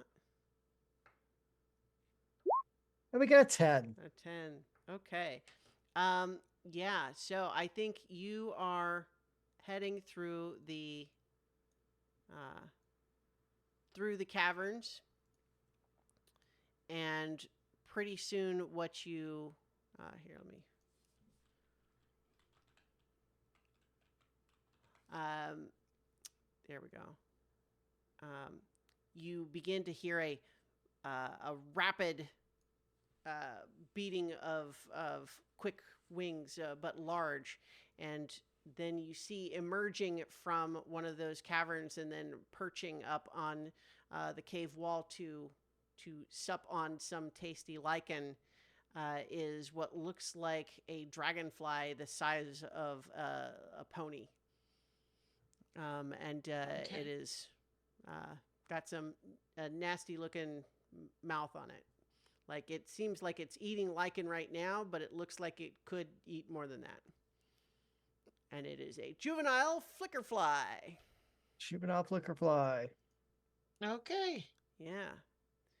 Um, but you got a roll with fear, so I'm Yep. gonna uh, take that and have the juvenile flickerfly spot you and move in. Let me. Where's the? There we go. Dun, Yeah. dun, dun, dun, dun, This dun, dun, dun. guy is a little tougher. Whoa, boy. Just rolled a natural 20 on that. Ha, ha, ha, ha. Okay. I always forget. Can GM gets a crit when it's 20? Like, that's the one time, right? I'm always forgetting this. No, no. Is Oh, critical for only you, for? I don't know. I think it is. It is. It's only for. It's a natural 20. What I is mean, it? for us, it's if the two dice are the same, but you're Yeah.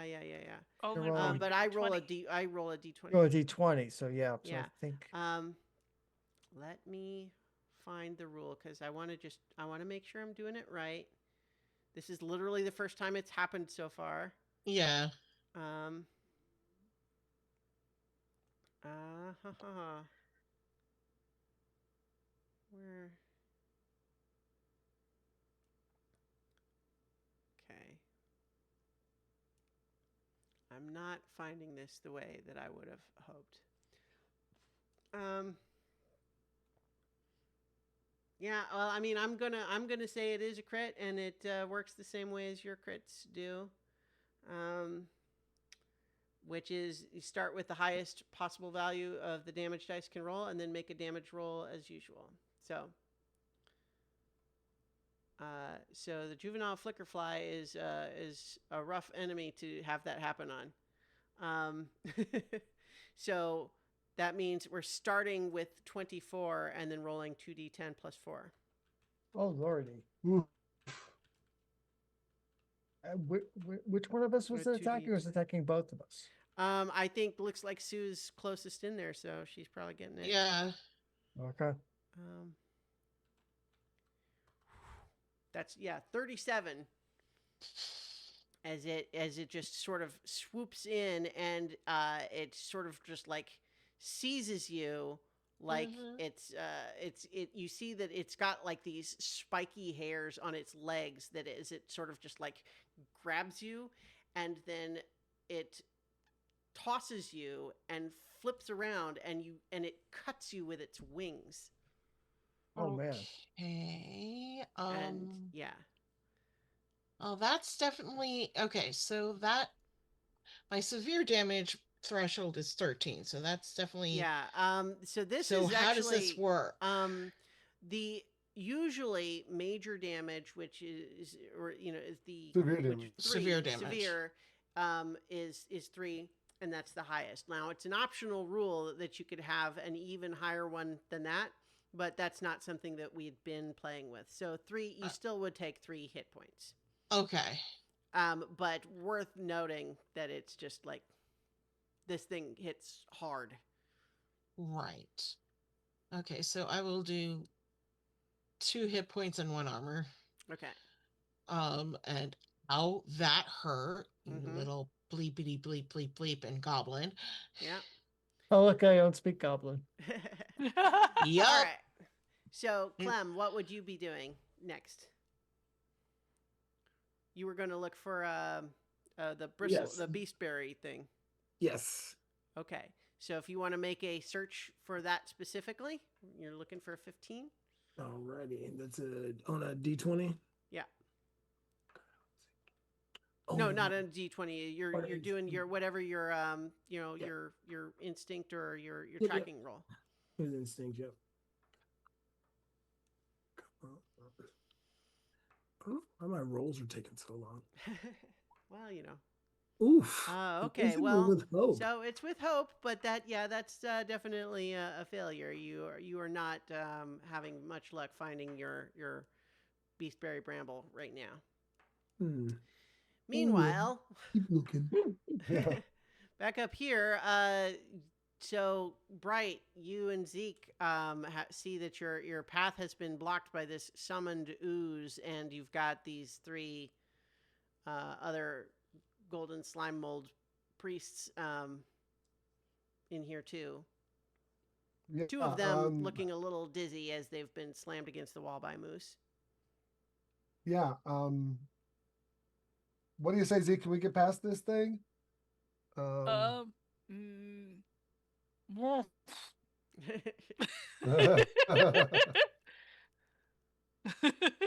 Can't talk while you're a moose? Nope. Can't talk while you're a moose. But it's not like Zeke is slowing down. Yeah. Well, so is the goal then you're going to just try to charge this ooze as well? My thought was to try and charge it and then scoop it with its antlers just like it did the other 2 and get it Yeah. just get past it. Get it Yeah. on your head? Well, if it's on my head, then Bright has line of sight. Well, I'm just It saying can take that, his time. yeah. Well, okay. So if that's your plan, then let's see the roll.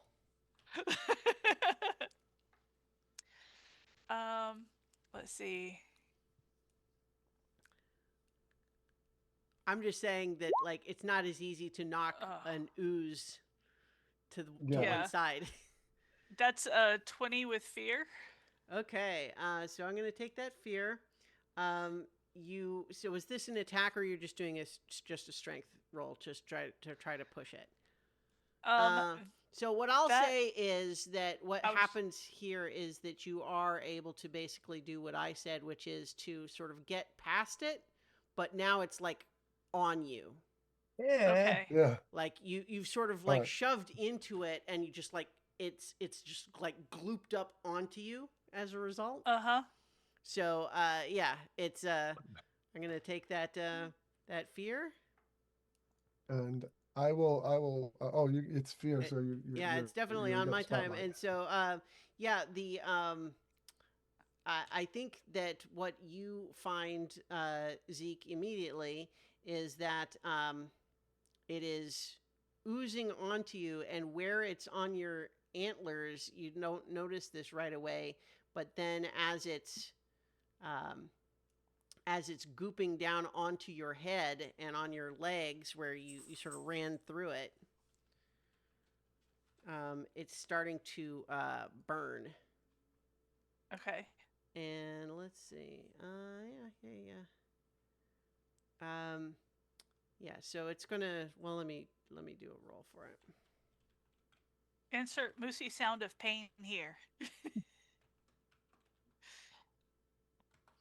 Well, that's only an 8, so I think it's not done a lot of damage yet. But it's right now. It's just like all like gooped all over you.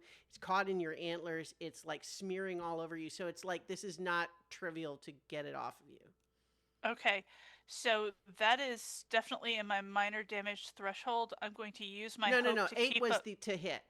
Oh, to hit? that- Okay, no, that's the That's definitely beneath my Yeah. evasion. Do you have what's your evasion as a moose? As a moose, it's 13. Okay, all right. Believe So, it or yeah. not. So the point is though that like where it has started to touch your flesh, it burns. And that hasn't really done major damage yet, but you can just sense that like but it's on you now. You've Right. I'm gonna scooped try up and- the ooze. I am going to try to uh,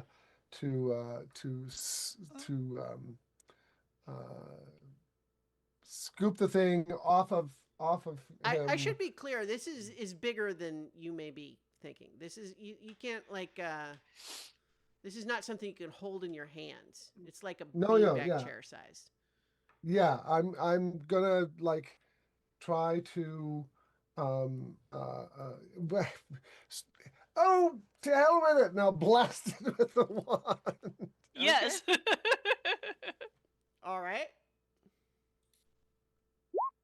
That is a 22 with fear. Okay. Yeah, so go ahead and roll your damage. That's a 16. That's my maximum damage. Nice. Yay! Okay, so let's see. You crit 16. on damage dice? No. Oh, he you just got rolled double two max. 6s. Yeah. Yeah. So what happened here then is that you've done major damage to it. But what has happened as a result is you blast right through the center of mass. It seems like it's super effective. Great hit. This is fantastic. Only now you see that the two remaining halves are And are it split, divided and into so two. now Yeah. there's two of them now. Yeah. Oops. All tangled up in the moose in the moose's antlers on the back and yes. Yep. And so I'm going to use my initial spotlight here to do an attack from one of them against you, right? Wow, I just got another natural 20 there. So, Oh no. Oh, no. Yeah. Oh, Second. no. Yeah, let's see. Yeah, Cleric. so that's going to be first this 1d8 plus 8. So that's going to be 13 damage. Okay, that is my severe damage threshold. Okay. Um, And you are also it's you feel like your clothes are starting to smolder, and Okay. you feel like this burn that it's giving you is going to continue to do damage if you don't get it off of you. okay. If it is back to our spotlight, I'm going to try to get it off of me. What do I need I'm to actually do going to get it rid of spend it? one more real quick to have one of those attacks be another. The other one is attacking Zeke. Okay. Oh my God! I You literally holy Yes. Hannah! Holy is hit. that's I've rolled That's the two- last 3 d20 rolls I did are all 20. That's crazy. Yeah. That's, 1 out of 8,000. Yeah. Yeah. Wow. 8,000. Yeah. Well, If Had you to roll happen dice some long below enough, these what will days. happen Yeah. sooner or later. Yeah. Okay, so that's 10 damage against you, Zeke.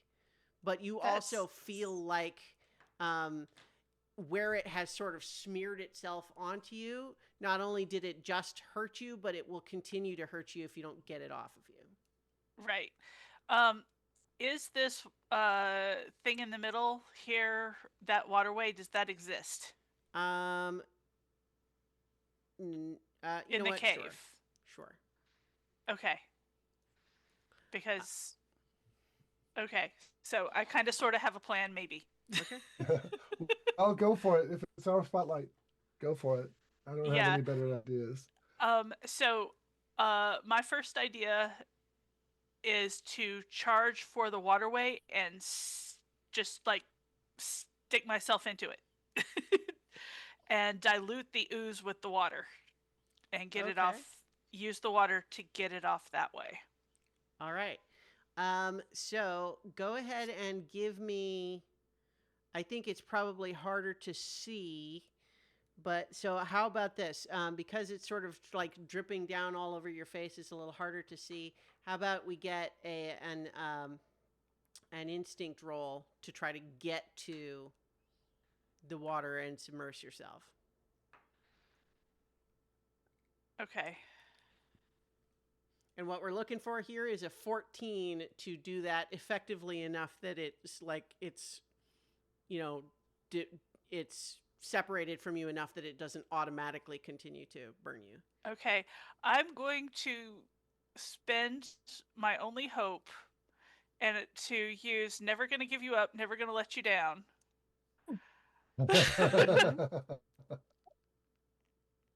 To get another 2 on this roll because I do not like this thing on my head. And that's a 22 with fear. Okay, nice. So I think what happens here is that you do manage to go into the water there, and that is enough to get the ooze sort of like it's not able to just like have itself spread over you in the way that it was before, and that applies for Bright too. And so neither of you have it sort of already continuing to burn you anymore. But Bright, I do need you to make a strength check to stay on Zeke when Zeke has just galloped down a tunnel and jumped into a river. That is a 13. 13 is better than I expected. I'll give it to you. Yeah, I think you. Yeah. Just Yeah. from. Yeah. I assume that was a reaction roll. Yes. Yeah. Yeah. It was. The goop that he used to stick himself to my back is just stronger than it appears. So I think that with my spotlight, I'm having these 3 priests sort of chase after. Like they're not attacking this round; they're just chasing after. But go ahead and as a reaction roll, Bright and Zeke, you can make instinct reaction rolls basically to try to get a sense of like what they're doing. 20. Wow, those are both high. 22. So you hear them talking to each other, and one of them says, "You see, it's as I said, he is not even attempting to cleanse it."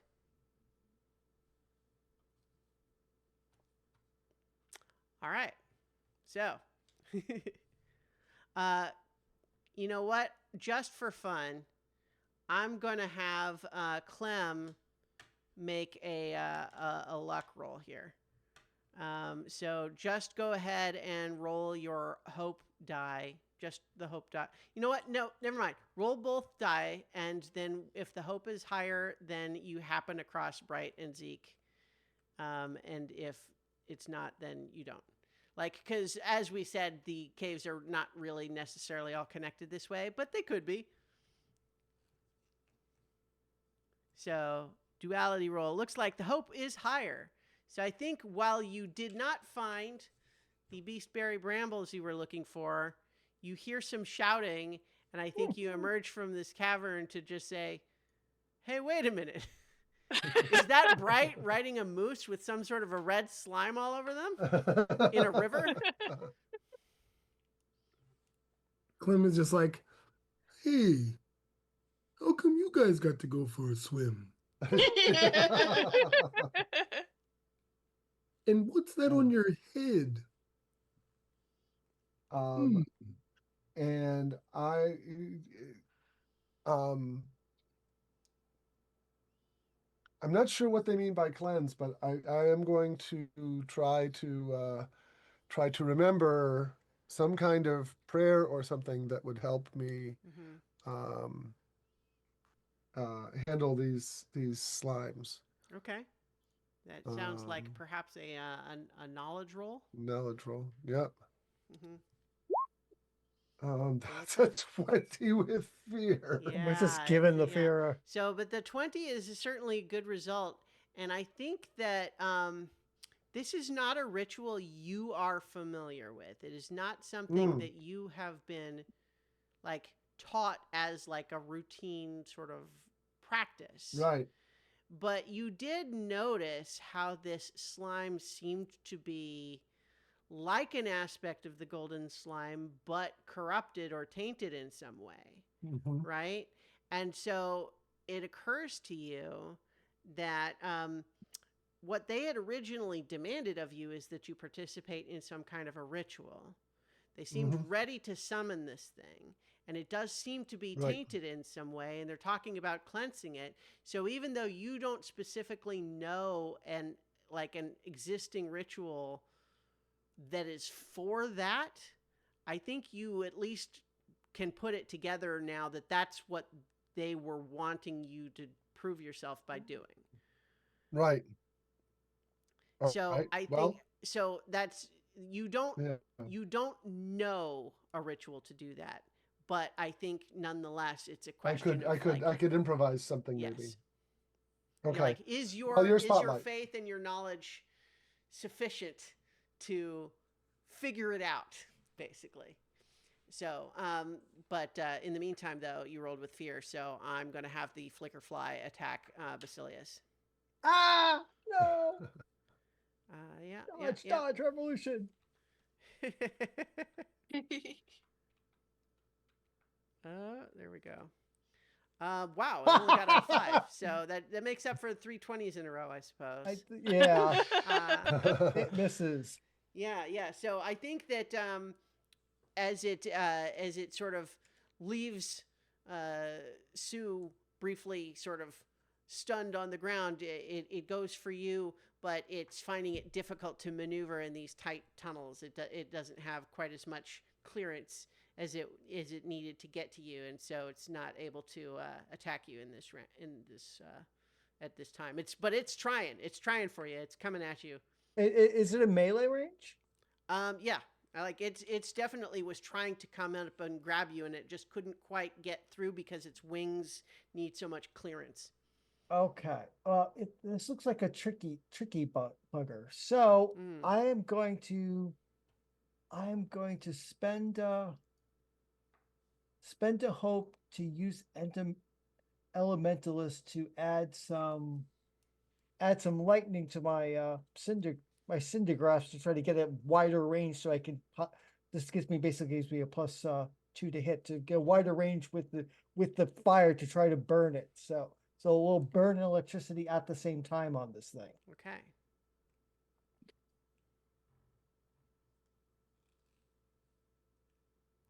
Look at that. 18 with hope. Woohoo! 18 with Yes. hope. That All definitely right. is a success with hope. All right. That's 15 damage. Nice. And it's on fire. And it's on fire. And it's on Mhm. fire. This seems to be a Okay. theme tonight, friends. Okay, so that is enough to do 2 hit points of damage to it. It's much tougher than that. So it's like it's still pretty solid. That's Yeah. fine. Yeah. That's I'm fine. just but yeah, so you've I'm fine. next. yeah. Yep. Take the spotlight and help Mhm. in. Join in. Yeah, I'm going to let's see if this combination works the way that it did last time. So I'm going to cast Rain of Blades. Oh, okay. Look at 21 with that. Yeah. hope. Nice. Yeah. And so that's going to be 2d8 plus sneak attack. So 19 altogether. Nice. So that's another 2 hit points marked for it. Okay. And I'm setting a D6 countdown now that it's taken some damage. What's Uh-oh. that for? Well, you'll find out. Um, Well, I know what my first instinct is, but hopefully Yeah. not. Big bada boom. Big well, bada boom. I don't know. We'll see. But that was another roll with hope. So you can either one of you can go, or you can hand that back to one of your colleagues. Let's have one of our colleagues go. Yep. Okay. So I'm going to try and improvise a cleansing ritual for this. Mm-hmm. um, I think uh, uh, it's a toss up to me between presence and knowledge for what to use for that. Mm-hmm. Um, I'm leaning towards because it's because my spellcasting roll is presence actually. yeah. I mean, I was leaning towards presence because the thing Okay. is, you don't know one. You're having to Right. intuit it from your actual connection with the golden slime. Okay. Mm-hmm. Right. Okay. And So here's a yeah. spellcasting roll using presence. So this is more like you're beseeching the golden slime to help you out. Right. And so That's what a I'm looking for 14 with fear. okay. Yeah, I was gonna say 15.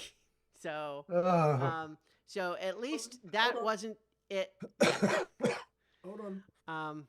Yeah. But so what is it? What did you try? What that didn't completely work for you here yet? It was a prayer and a presentation of my holy symbol. Mm-hmm. But I think Clem had something on his mind. What does he need to hit? I just need one more point. Then I will spend another prayer die to add 2 to that roll. Okay. All right. And, Yeah. And Okay. Clem you see Clem sees you kind of like concentrating like you're trying to do something, and Clem just says, "You gotta put a little. Oh no. You gotta have a little swag. Put some swing in your hips. You're too stiff." Fantastic. Yeah, so like that gives you what? Just gets you out of your head a little bit, maybe, right? Yeah, it's Because you were agitated at their difference of opinion on the slime, and you were angry at them. Well, you have burning slime on your face. Yeah. Yeah. But yeah, so I mean that's 15 is with fear. So I think that what happens here is that you have not cleansed them now, but what I'll say is that you sort of feel it click. You feel like, wait, so what I just did um isn't all the way there, but you feel like you've got it now. So okay. you will be able to use it properly on the next round. Okay. And so what would have been another tick down on the clock isn't anymore. All right. So, but because it was with fear, I think you are going to get. I think both of them are going to each try to attack their respective target again and get back onto you. So against Zeke, that's a 20 to Yep. get on you, which is just going to be only 1 damage this time. But again, it's like it's smearing itself onto you to continue burning. And then for Bright, it's trying to get on you again with 16. That hits. Wow, and you got the lucky 8 there. Okay. That is major damage for me. Okay. I'm going to mark 1 armor and 1 hit point. Got 1 hit point left. I am in real tough shape. Oh dear. Wow. Okay. Getting tense. But Yeah. that's back to the players. Who wants it? Okay. I'm going to try and banish these things. Okay. That's a 13 with fear. Well, so because you didn't I know you just went ahead and rolled, and I didn't tell you not to roll. But my Oh, okay. my intent with the saying that you figured it out, so now you could just do it. Do it. 'Cause you Okay. got to a success with fear before, and the fear Okay. was just that it hadn't taken effect yet. Okay. Okay. But now, okay. but you've got it now. And so Okay. I think so. We'll exclude that last roll as it wasn't necessary. And so basically, what happens now? Tell me what the ritual is that cleanses these two corrupted So, oozes. Bright invokes the elder golden slime to cleanse these corrupted um, uh,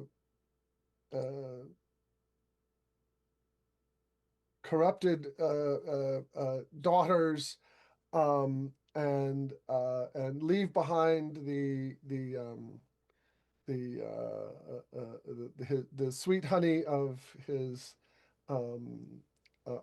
benevolence, and because I want to get a ingredient out of this.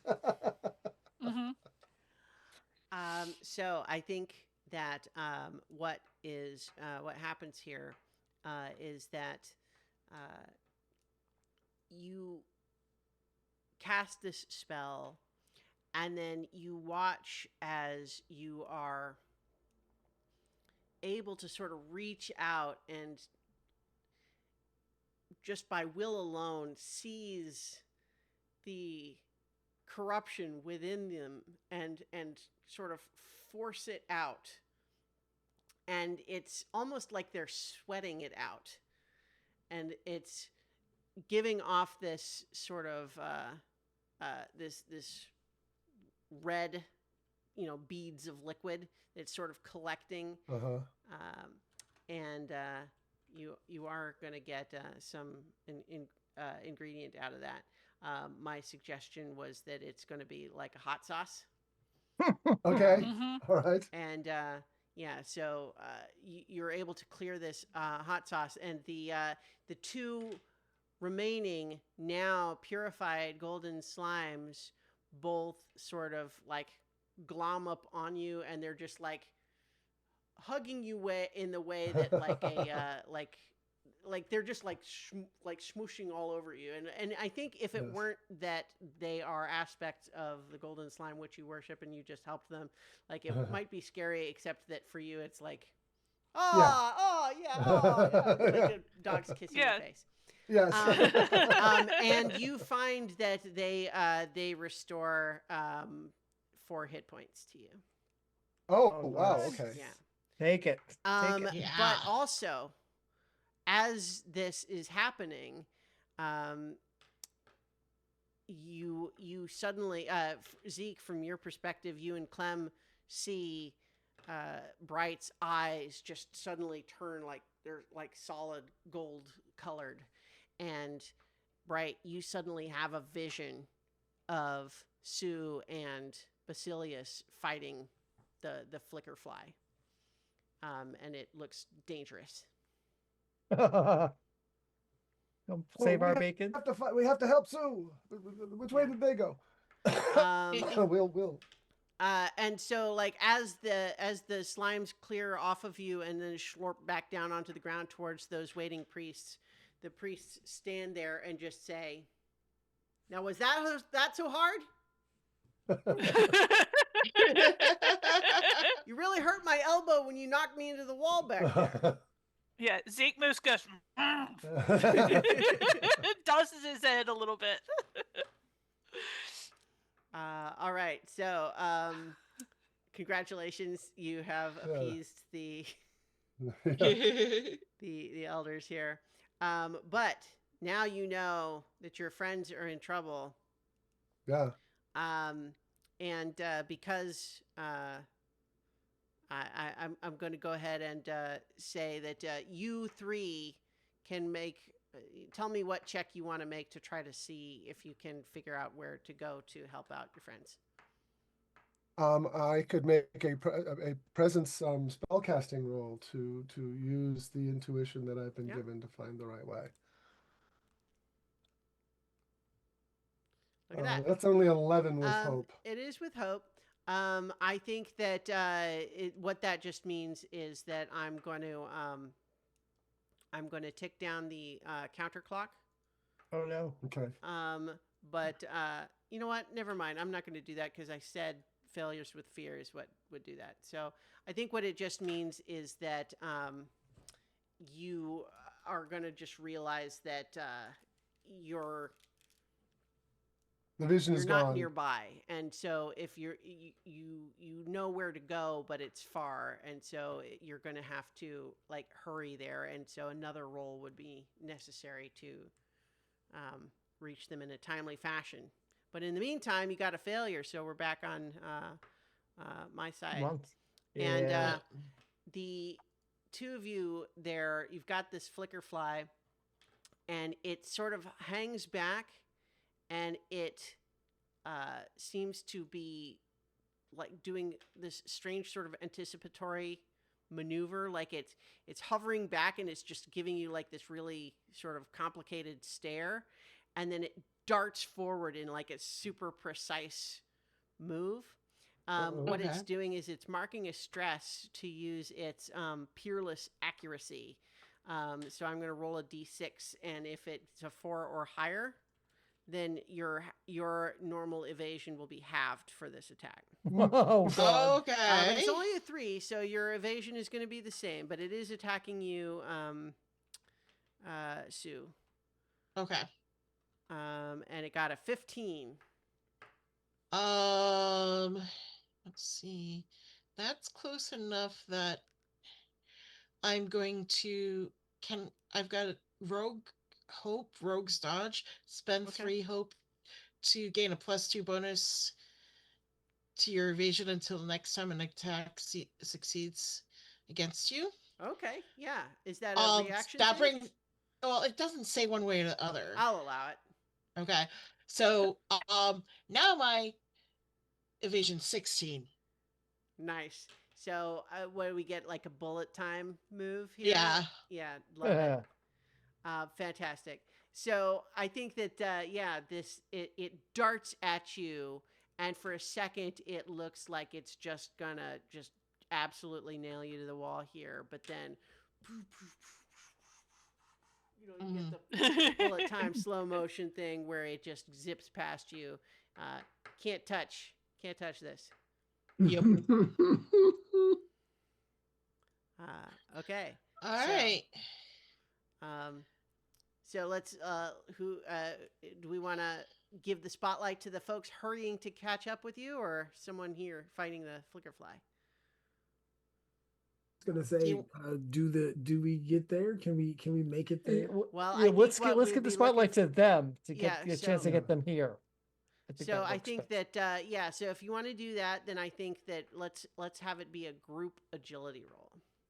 So you can pick Okay. who's Okay. making the roll, and then everyone kind of contribute. I've only got a Okay. +1. I've Yeah. got a Yeah. +3. Yeah. Okay. So Alright. why don't we try and help you? On the Yeah. move. Okay. So, so that's going to be a Yeah. -1 from Bright. 14 is the target I was looking for. So I'll roll try to help. Okay, Nope. that's going to be another Oh. -1. So, so you're not making it, Millie, for this. 'Cause Okay. this is for Never the other mind. 3 trying to catch up with you. Gotcha. But yeah, so Zeke, you're coming at this with a -2, looking for 14. All right. All right. So, because I'm in my beast form, I have advantage on navigate, protect, or scare rolls. Can I consider this a navigate roll? Oh, absolutely. Yeah, Okay. Nice. love that.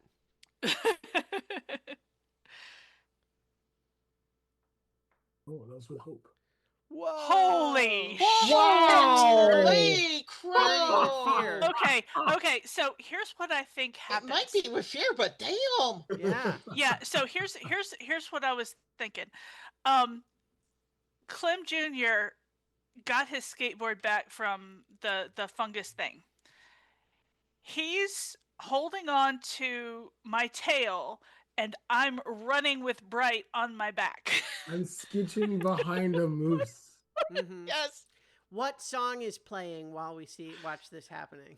Oh, it's gotta be oh gosh. It's the surfing song. I was just Oh, thinking oh, Power yeah. of Love, Oh. like Michael J. Fox sketching on the Back to the No, Future. are you Don't thinking of the one remember. that's the guitar? Wipeout? Yes, Or- I Yes. think so. Yeah. That works. It could also be like, we need a hero. that We're too. a hero till the end of the night. Yeah. Very well done. Great. That too. Yes. So I think you make it in time, but the fear is because you are coming in so hot that you basically attract the flicker fly's attention, and it's going to mark a stress to create a magically dazzling display that grapples the minds of nearby foes. All targets boy. within close range must make an instinct reaction roll. Looking for 14. No. 17. Okay. So this is everybody now, yeah. Yeah. Oh, everybody. Oh boy. Oh, nice, Paul. Mhm. Yeah, so Instinct roll. mhm. Yeah. Look at that. So that's everybody but Bright. Oh, sorry. I need to make that too. Okay. Mhm. Instinct.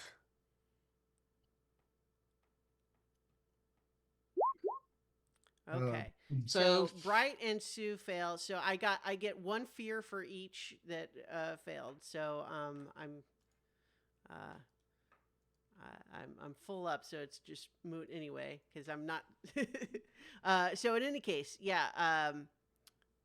The other thing that happens though is that the flicker fly, in creating this sort of a little hallucinatory field, learns one of your fears, Sue and Bright. So Oh, tell dear. me what fear the flicker fly now knows you have. Year. Oh.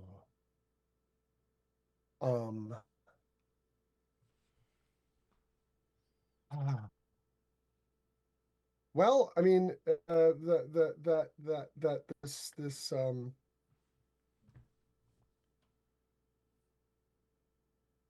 that this cult of the slime mold is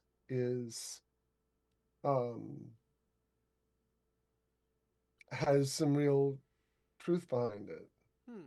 and his faith is not as um as pure as he always thought it was. And so that's kind of the thing he's mainly grappling with right now. Mm-hmm. What about you, And Sue? I think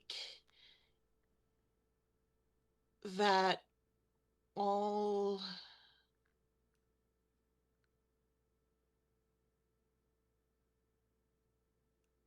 that my siblings will reject me.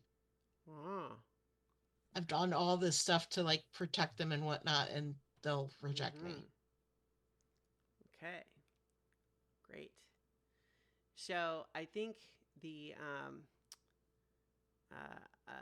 other thing that is now going to happen, because the flicker fly has relentless, which means it can be spotlighted up to 3 times per GM turn. I do spend fear, so I'm spending 2 fear to basically have it act 2 more times. Yeah. Okay. And so I think it is doing it's marking the stress again to do its peerless accuracy against Zeke. Uh-oh. Okay. Let's see. It has 3 stress now. So I'm rolling the 1d6. And it's 5, which means whatever your normal evasion would be as a moose is now halved for the purpose of this attack. Okay. And it gets a 10, which would probably not normally be enough, but probably is enough under these Yeah. circumstances. Yep. Okay. 10. That's going to be 13 physical damage coming your way. Okay. As it zips by you and its razor sharp edges of its wings just cut you. Okay. That's still only 2 HP, so armor slot, 1 HP. Yeah, and then I think as it zips by, I think it's going to give an attack towards. It's going to do the same thing to Clem. So the 1d6 is a 1, so it's still you're going to have your normal evasion. Okay. But it still it only got a 6 with that. It's actually so under my evasion. I suspected it might be.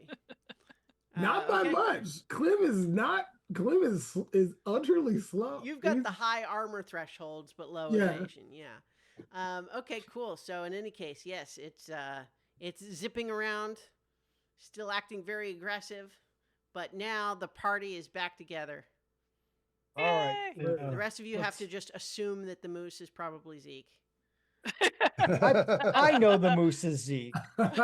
Okay, so out of the two of you, which one of you is worse off? I got Bright. healed Bright. completely by the Bright's the worst off. slimes. Well, no, Bright isn't anymore because the purified slimes healed him. Yep. Oh, Yeah. okay. Oh. So I'm fine hit point wise. So what about you? Well, I mean, my armor's all ripped to shreds, but. What about you, Sue? I'm actually pretty fine so far. I'm down 2 hit points out of 6, but I have all my armor. Yeah, and I my have stress. 2 hit points out of 6, and I've only got 1 more armor slot left. Okay, then I will, before I go off to smack said fly, I will spend 3 hope, and I will put my hand on Zeke and say, "It's going to be okay, buddy. Thanks for the ride."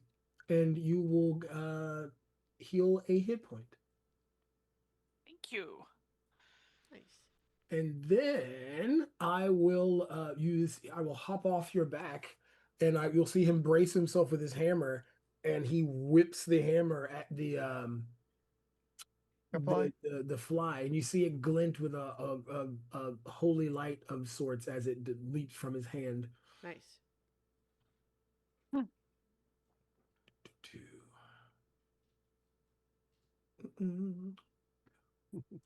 Oh, so this countdown should actually be at 5.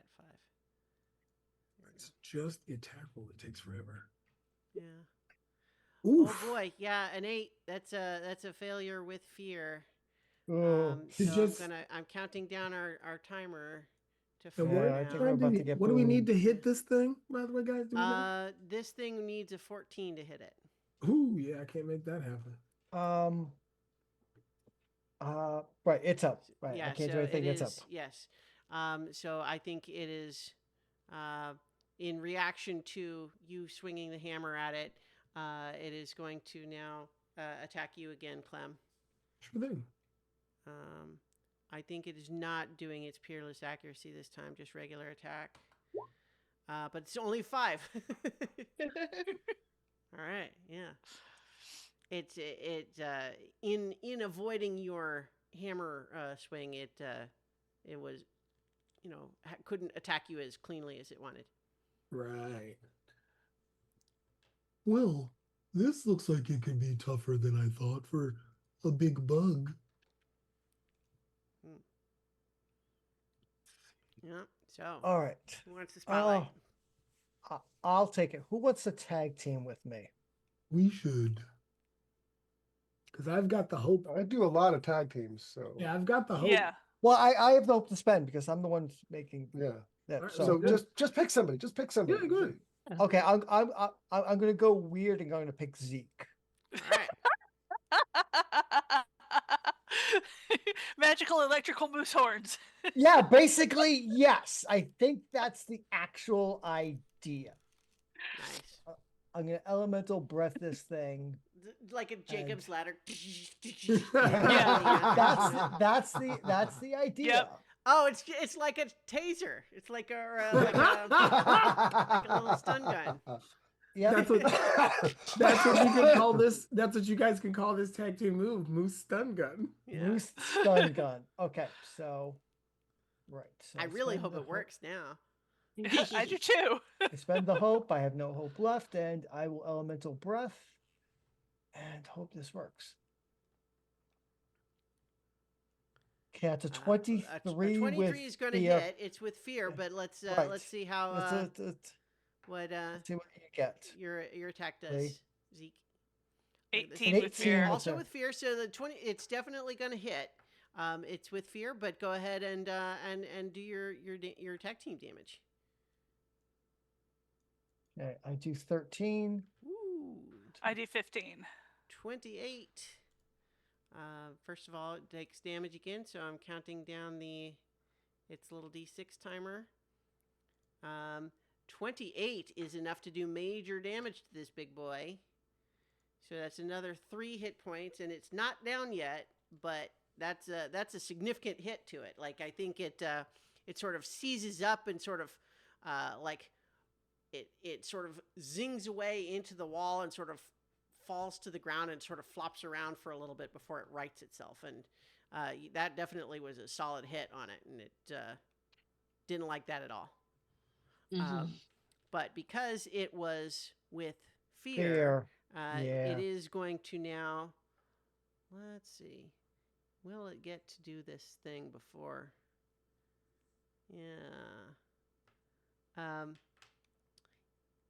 Yeah, so I think it is going to do its, hang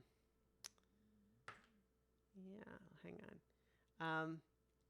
Yeah, it's going to do its peerless accuracy thing again, and attack Zeke.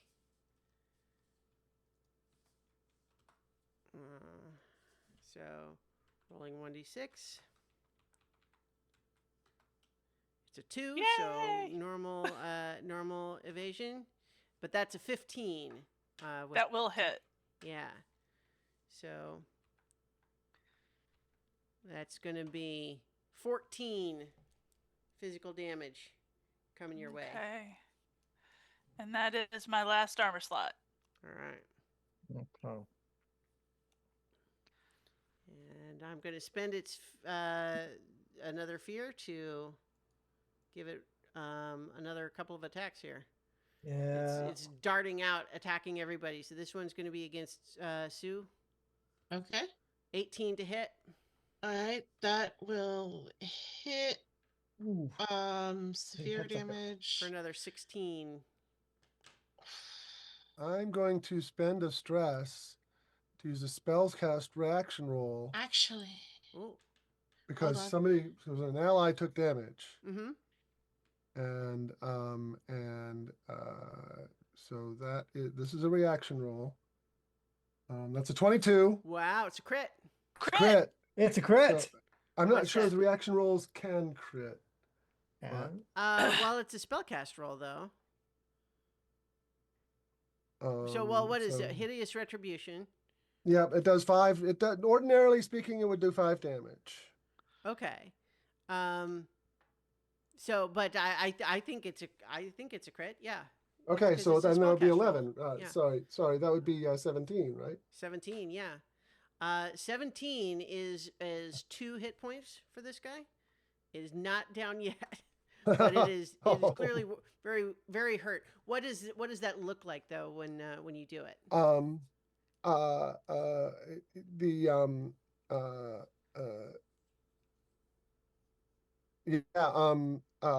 Bright just sees it going after Sue, and waves his wand, and a little shield appears over it that that doesn't prevent the damage, but it does like encase the the creature in slime for a moment after its attack. Yeah, and it's struggling. It's having trouble like moving its wings through the slime there. Mhm. Did you take that 16? Yes. Sue? Okay. And so it does have one last attack that it's going to send back at Clem because I think he's just the closest there. But that's a natural one. So, yeah. So I think, yeah, it's definitely wobbly now. It looks disoriented. Well, then Clem is going to again try to smack it with his hammer. Because it definitely hurt its friends. Although my other friend seems to have some much more Do we acute. want to give Sue a shot at? Yeah. I don't just because I don't think she's attacked in a Yeah, I minute. haven't had a shot yet.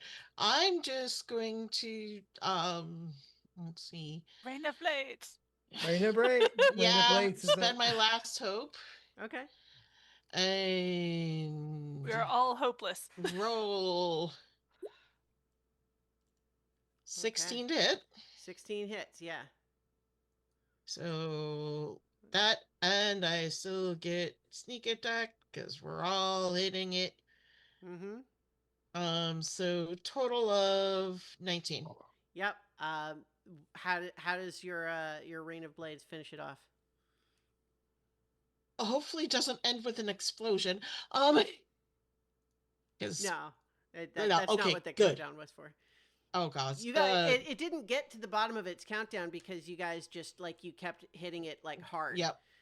So if you were just like getting one at a time here and there, Yeah. it was gonna get So it. But... basically, the first two blades will slice its wings off, and the last one will just embed itself into its head. All right. Yeah. It sort of goes stiff and it lands and it sort of flops around a little bit and then it kind of rolls over on its where its wings would have been and legs curl up. Ew. Nice job, All right, team. all right, team. Let's harvest this thing. Yeah. Yeah, and then get back because I think it's Fine. Well, if So we I'm have a decreasing little the bit timer of time. one more time for the harvesting ingredients from the flicker fly. yeah, Okay. Uh-huh. and that's probably going to only get us that.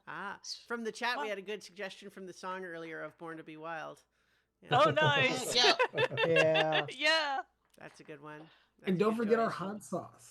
Oh yes, yes. Yep, And you yep. definitely have corrupted slime brand hot sauce.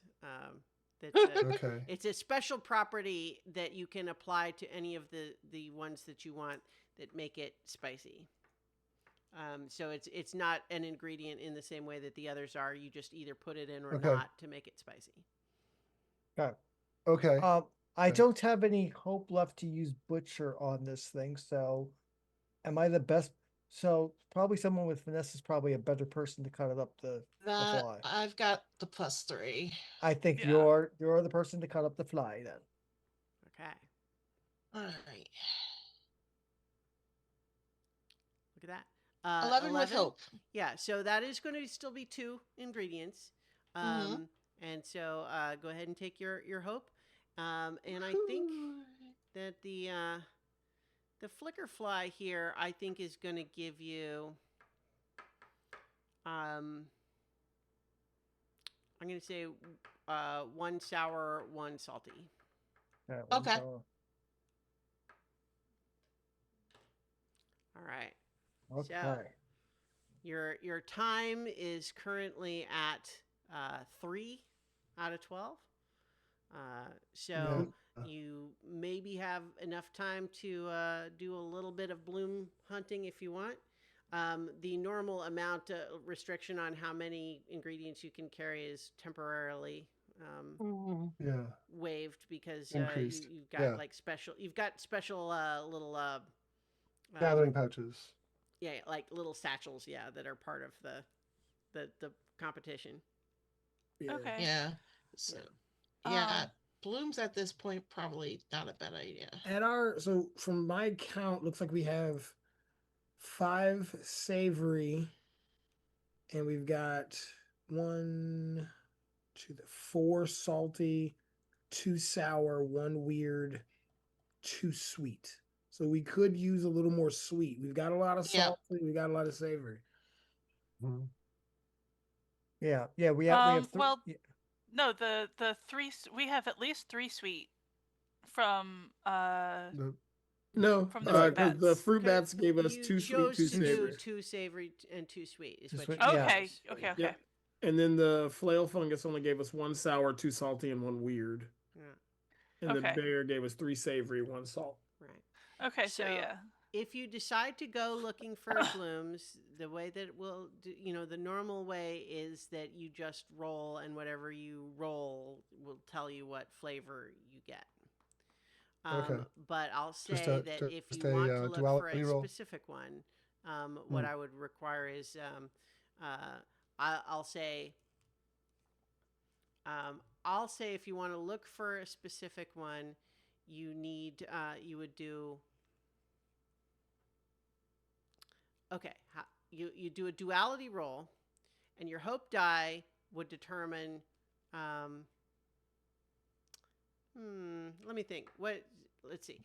Yeah, if you want to pick a specific one, then I think it's just going to be a case where you need to roll. Yeah, you know what, we've done it with looking 15 was the target for looking for a specific target before. So I'd say if you just do just a normal roll, you'll find something, and you'll get whatever the die calls for. If I'm you just gonna do don't get a that. 15, then you will find whatever your hope die would normally catch. Yeah, I'm not going to look for anything in specific. Okay. So that's a So an 8 16. on the hope die Yeah. is a sour, Okay. a sour bloom, and it could be some sour bloom that we've already named, or it could be a new one. All right. I'm gonna let my beast form go, Okay. and I'll take a look. Mm-hmm.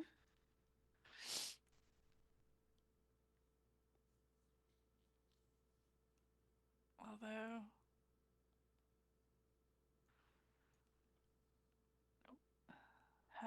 where is the duality one? Could be either just the bottom pair of the dice on the bottom of the character sheet. Okay, there we go. I've decreased the timer down to 2 just to Yay. represent the current search for Mhm. for the blooms. A 7 is also sour. Okay. Yeah. Or 6 actually. Oh That's a yeah, 6 you've on the got the hope die. weird thing where it's putting your numbers off to one side, because on my screen right now it looks like a 7 is the result, and it. Yeah. Okay. So 6 then is not sour. It is bitter. Okay. That means I got some underground cilantro. Underground cilantro. All right. I'm going to try specifically for sweet. Okay. So that's just duality again. Yes.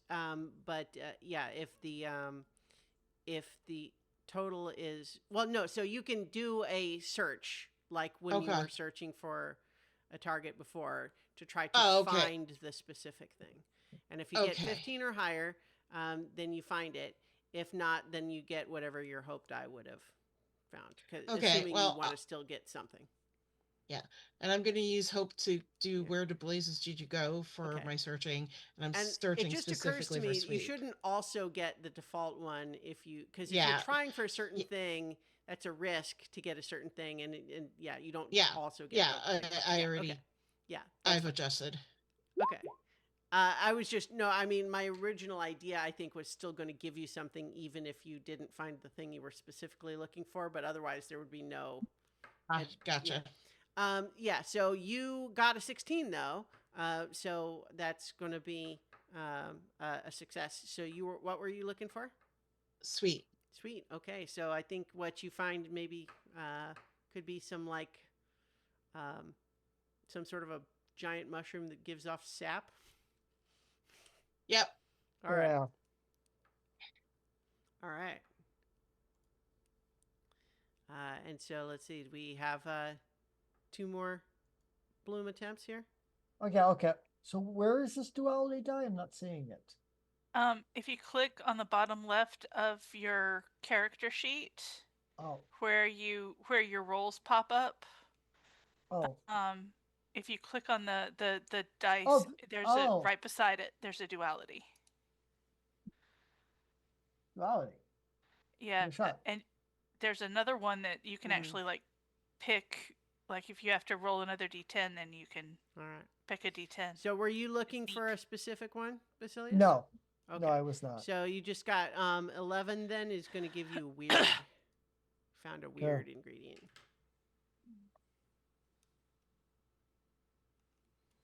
It's an ancient goblet full of some mysterious resin. You think I you'd like probably that. put that in food? We've eaten weirder things. So yeah. Yeah. Hmm. Hey, we already had one that was like brain tubers. Mm-hmm. Yeah. All right. So I think Clem, you're the last if you want to. Yeah. Let's see. What are the other flavors that we can get? We've gotten sweet, So- bitter, sour, weird. Yeah, sweet, salty, bitter, sour, savory, weird are the 6. Okay. And Then- then we've got we know who likes what, or right, by process of I elimination. suspect that's going to be next session since it's almost on time that we're going to start then I'll playing just combining. I'll just do a duality roll and see what I get. All right.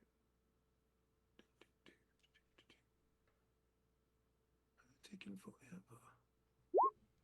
Look at that. Okay, so 3 will give you a salty ingredient. That could just be literal, like salt, like mineral. Just salt. Yeah. Himalayan pink salt, Yeah. except cake. So we've gotten one sweet Hey, there's some bloom. crystals on this wall. Well, hey, lick them and see if they taste good. Yeah, God's for the now- blooms, we got a sour, a bitter, a sweet, a weird, and a salt. So that was very, very much a spread. Mm-hmm. Yeah, sour, bitter, sweet, salt, and a weird. Yeah. Yep. Okay. So I think then perhaps with the Golden Nuggets having achieved their goal, at least to some extent, of having harvested a number of ingredients to prepare for their upcoming competition, having also encountered a mysterious new ritual that with unknown implications for Bright. What does this mean? Also, why did they ambush you in the middle of the competition? That seems like not really very cool. But Stay tuned. Stay tuned for next week. But yeah. what dishes will the Golden Nuggets prepare with the ingredients they've harvested? Will they win the competition? Does any of this matter? Well, we'll find out when we return next time for more adventure on so many levels. So, So many many levels. levels. Woohoo!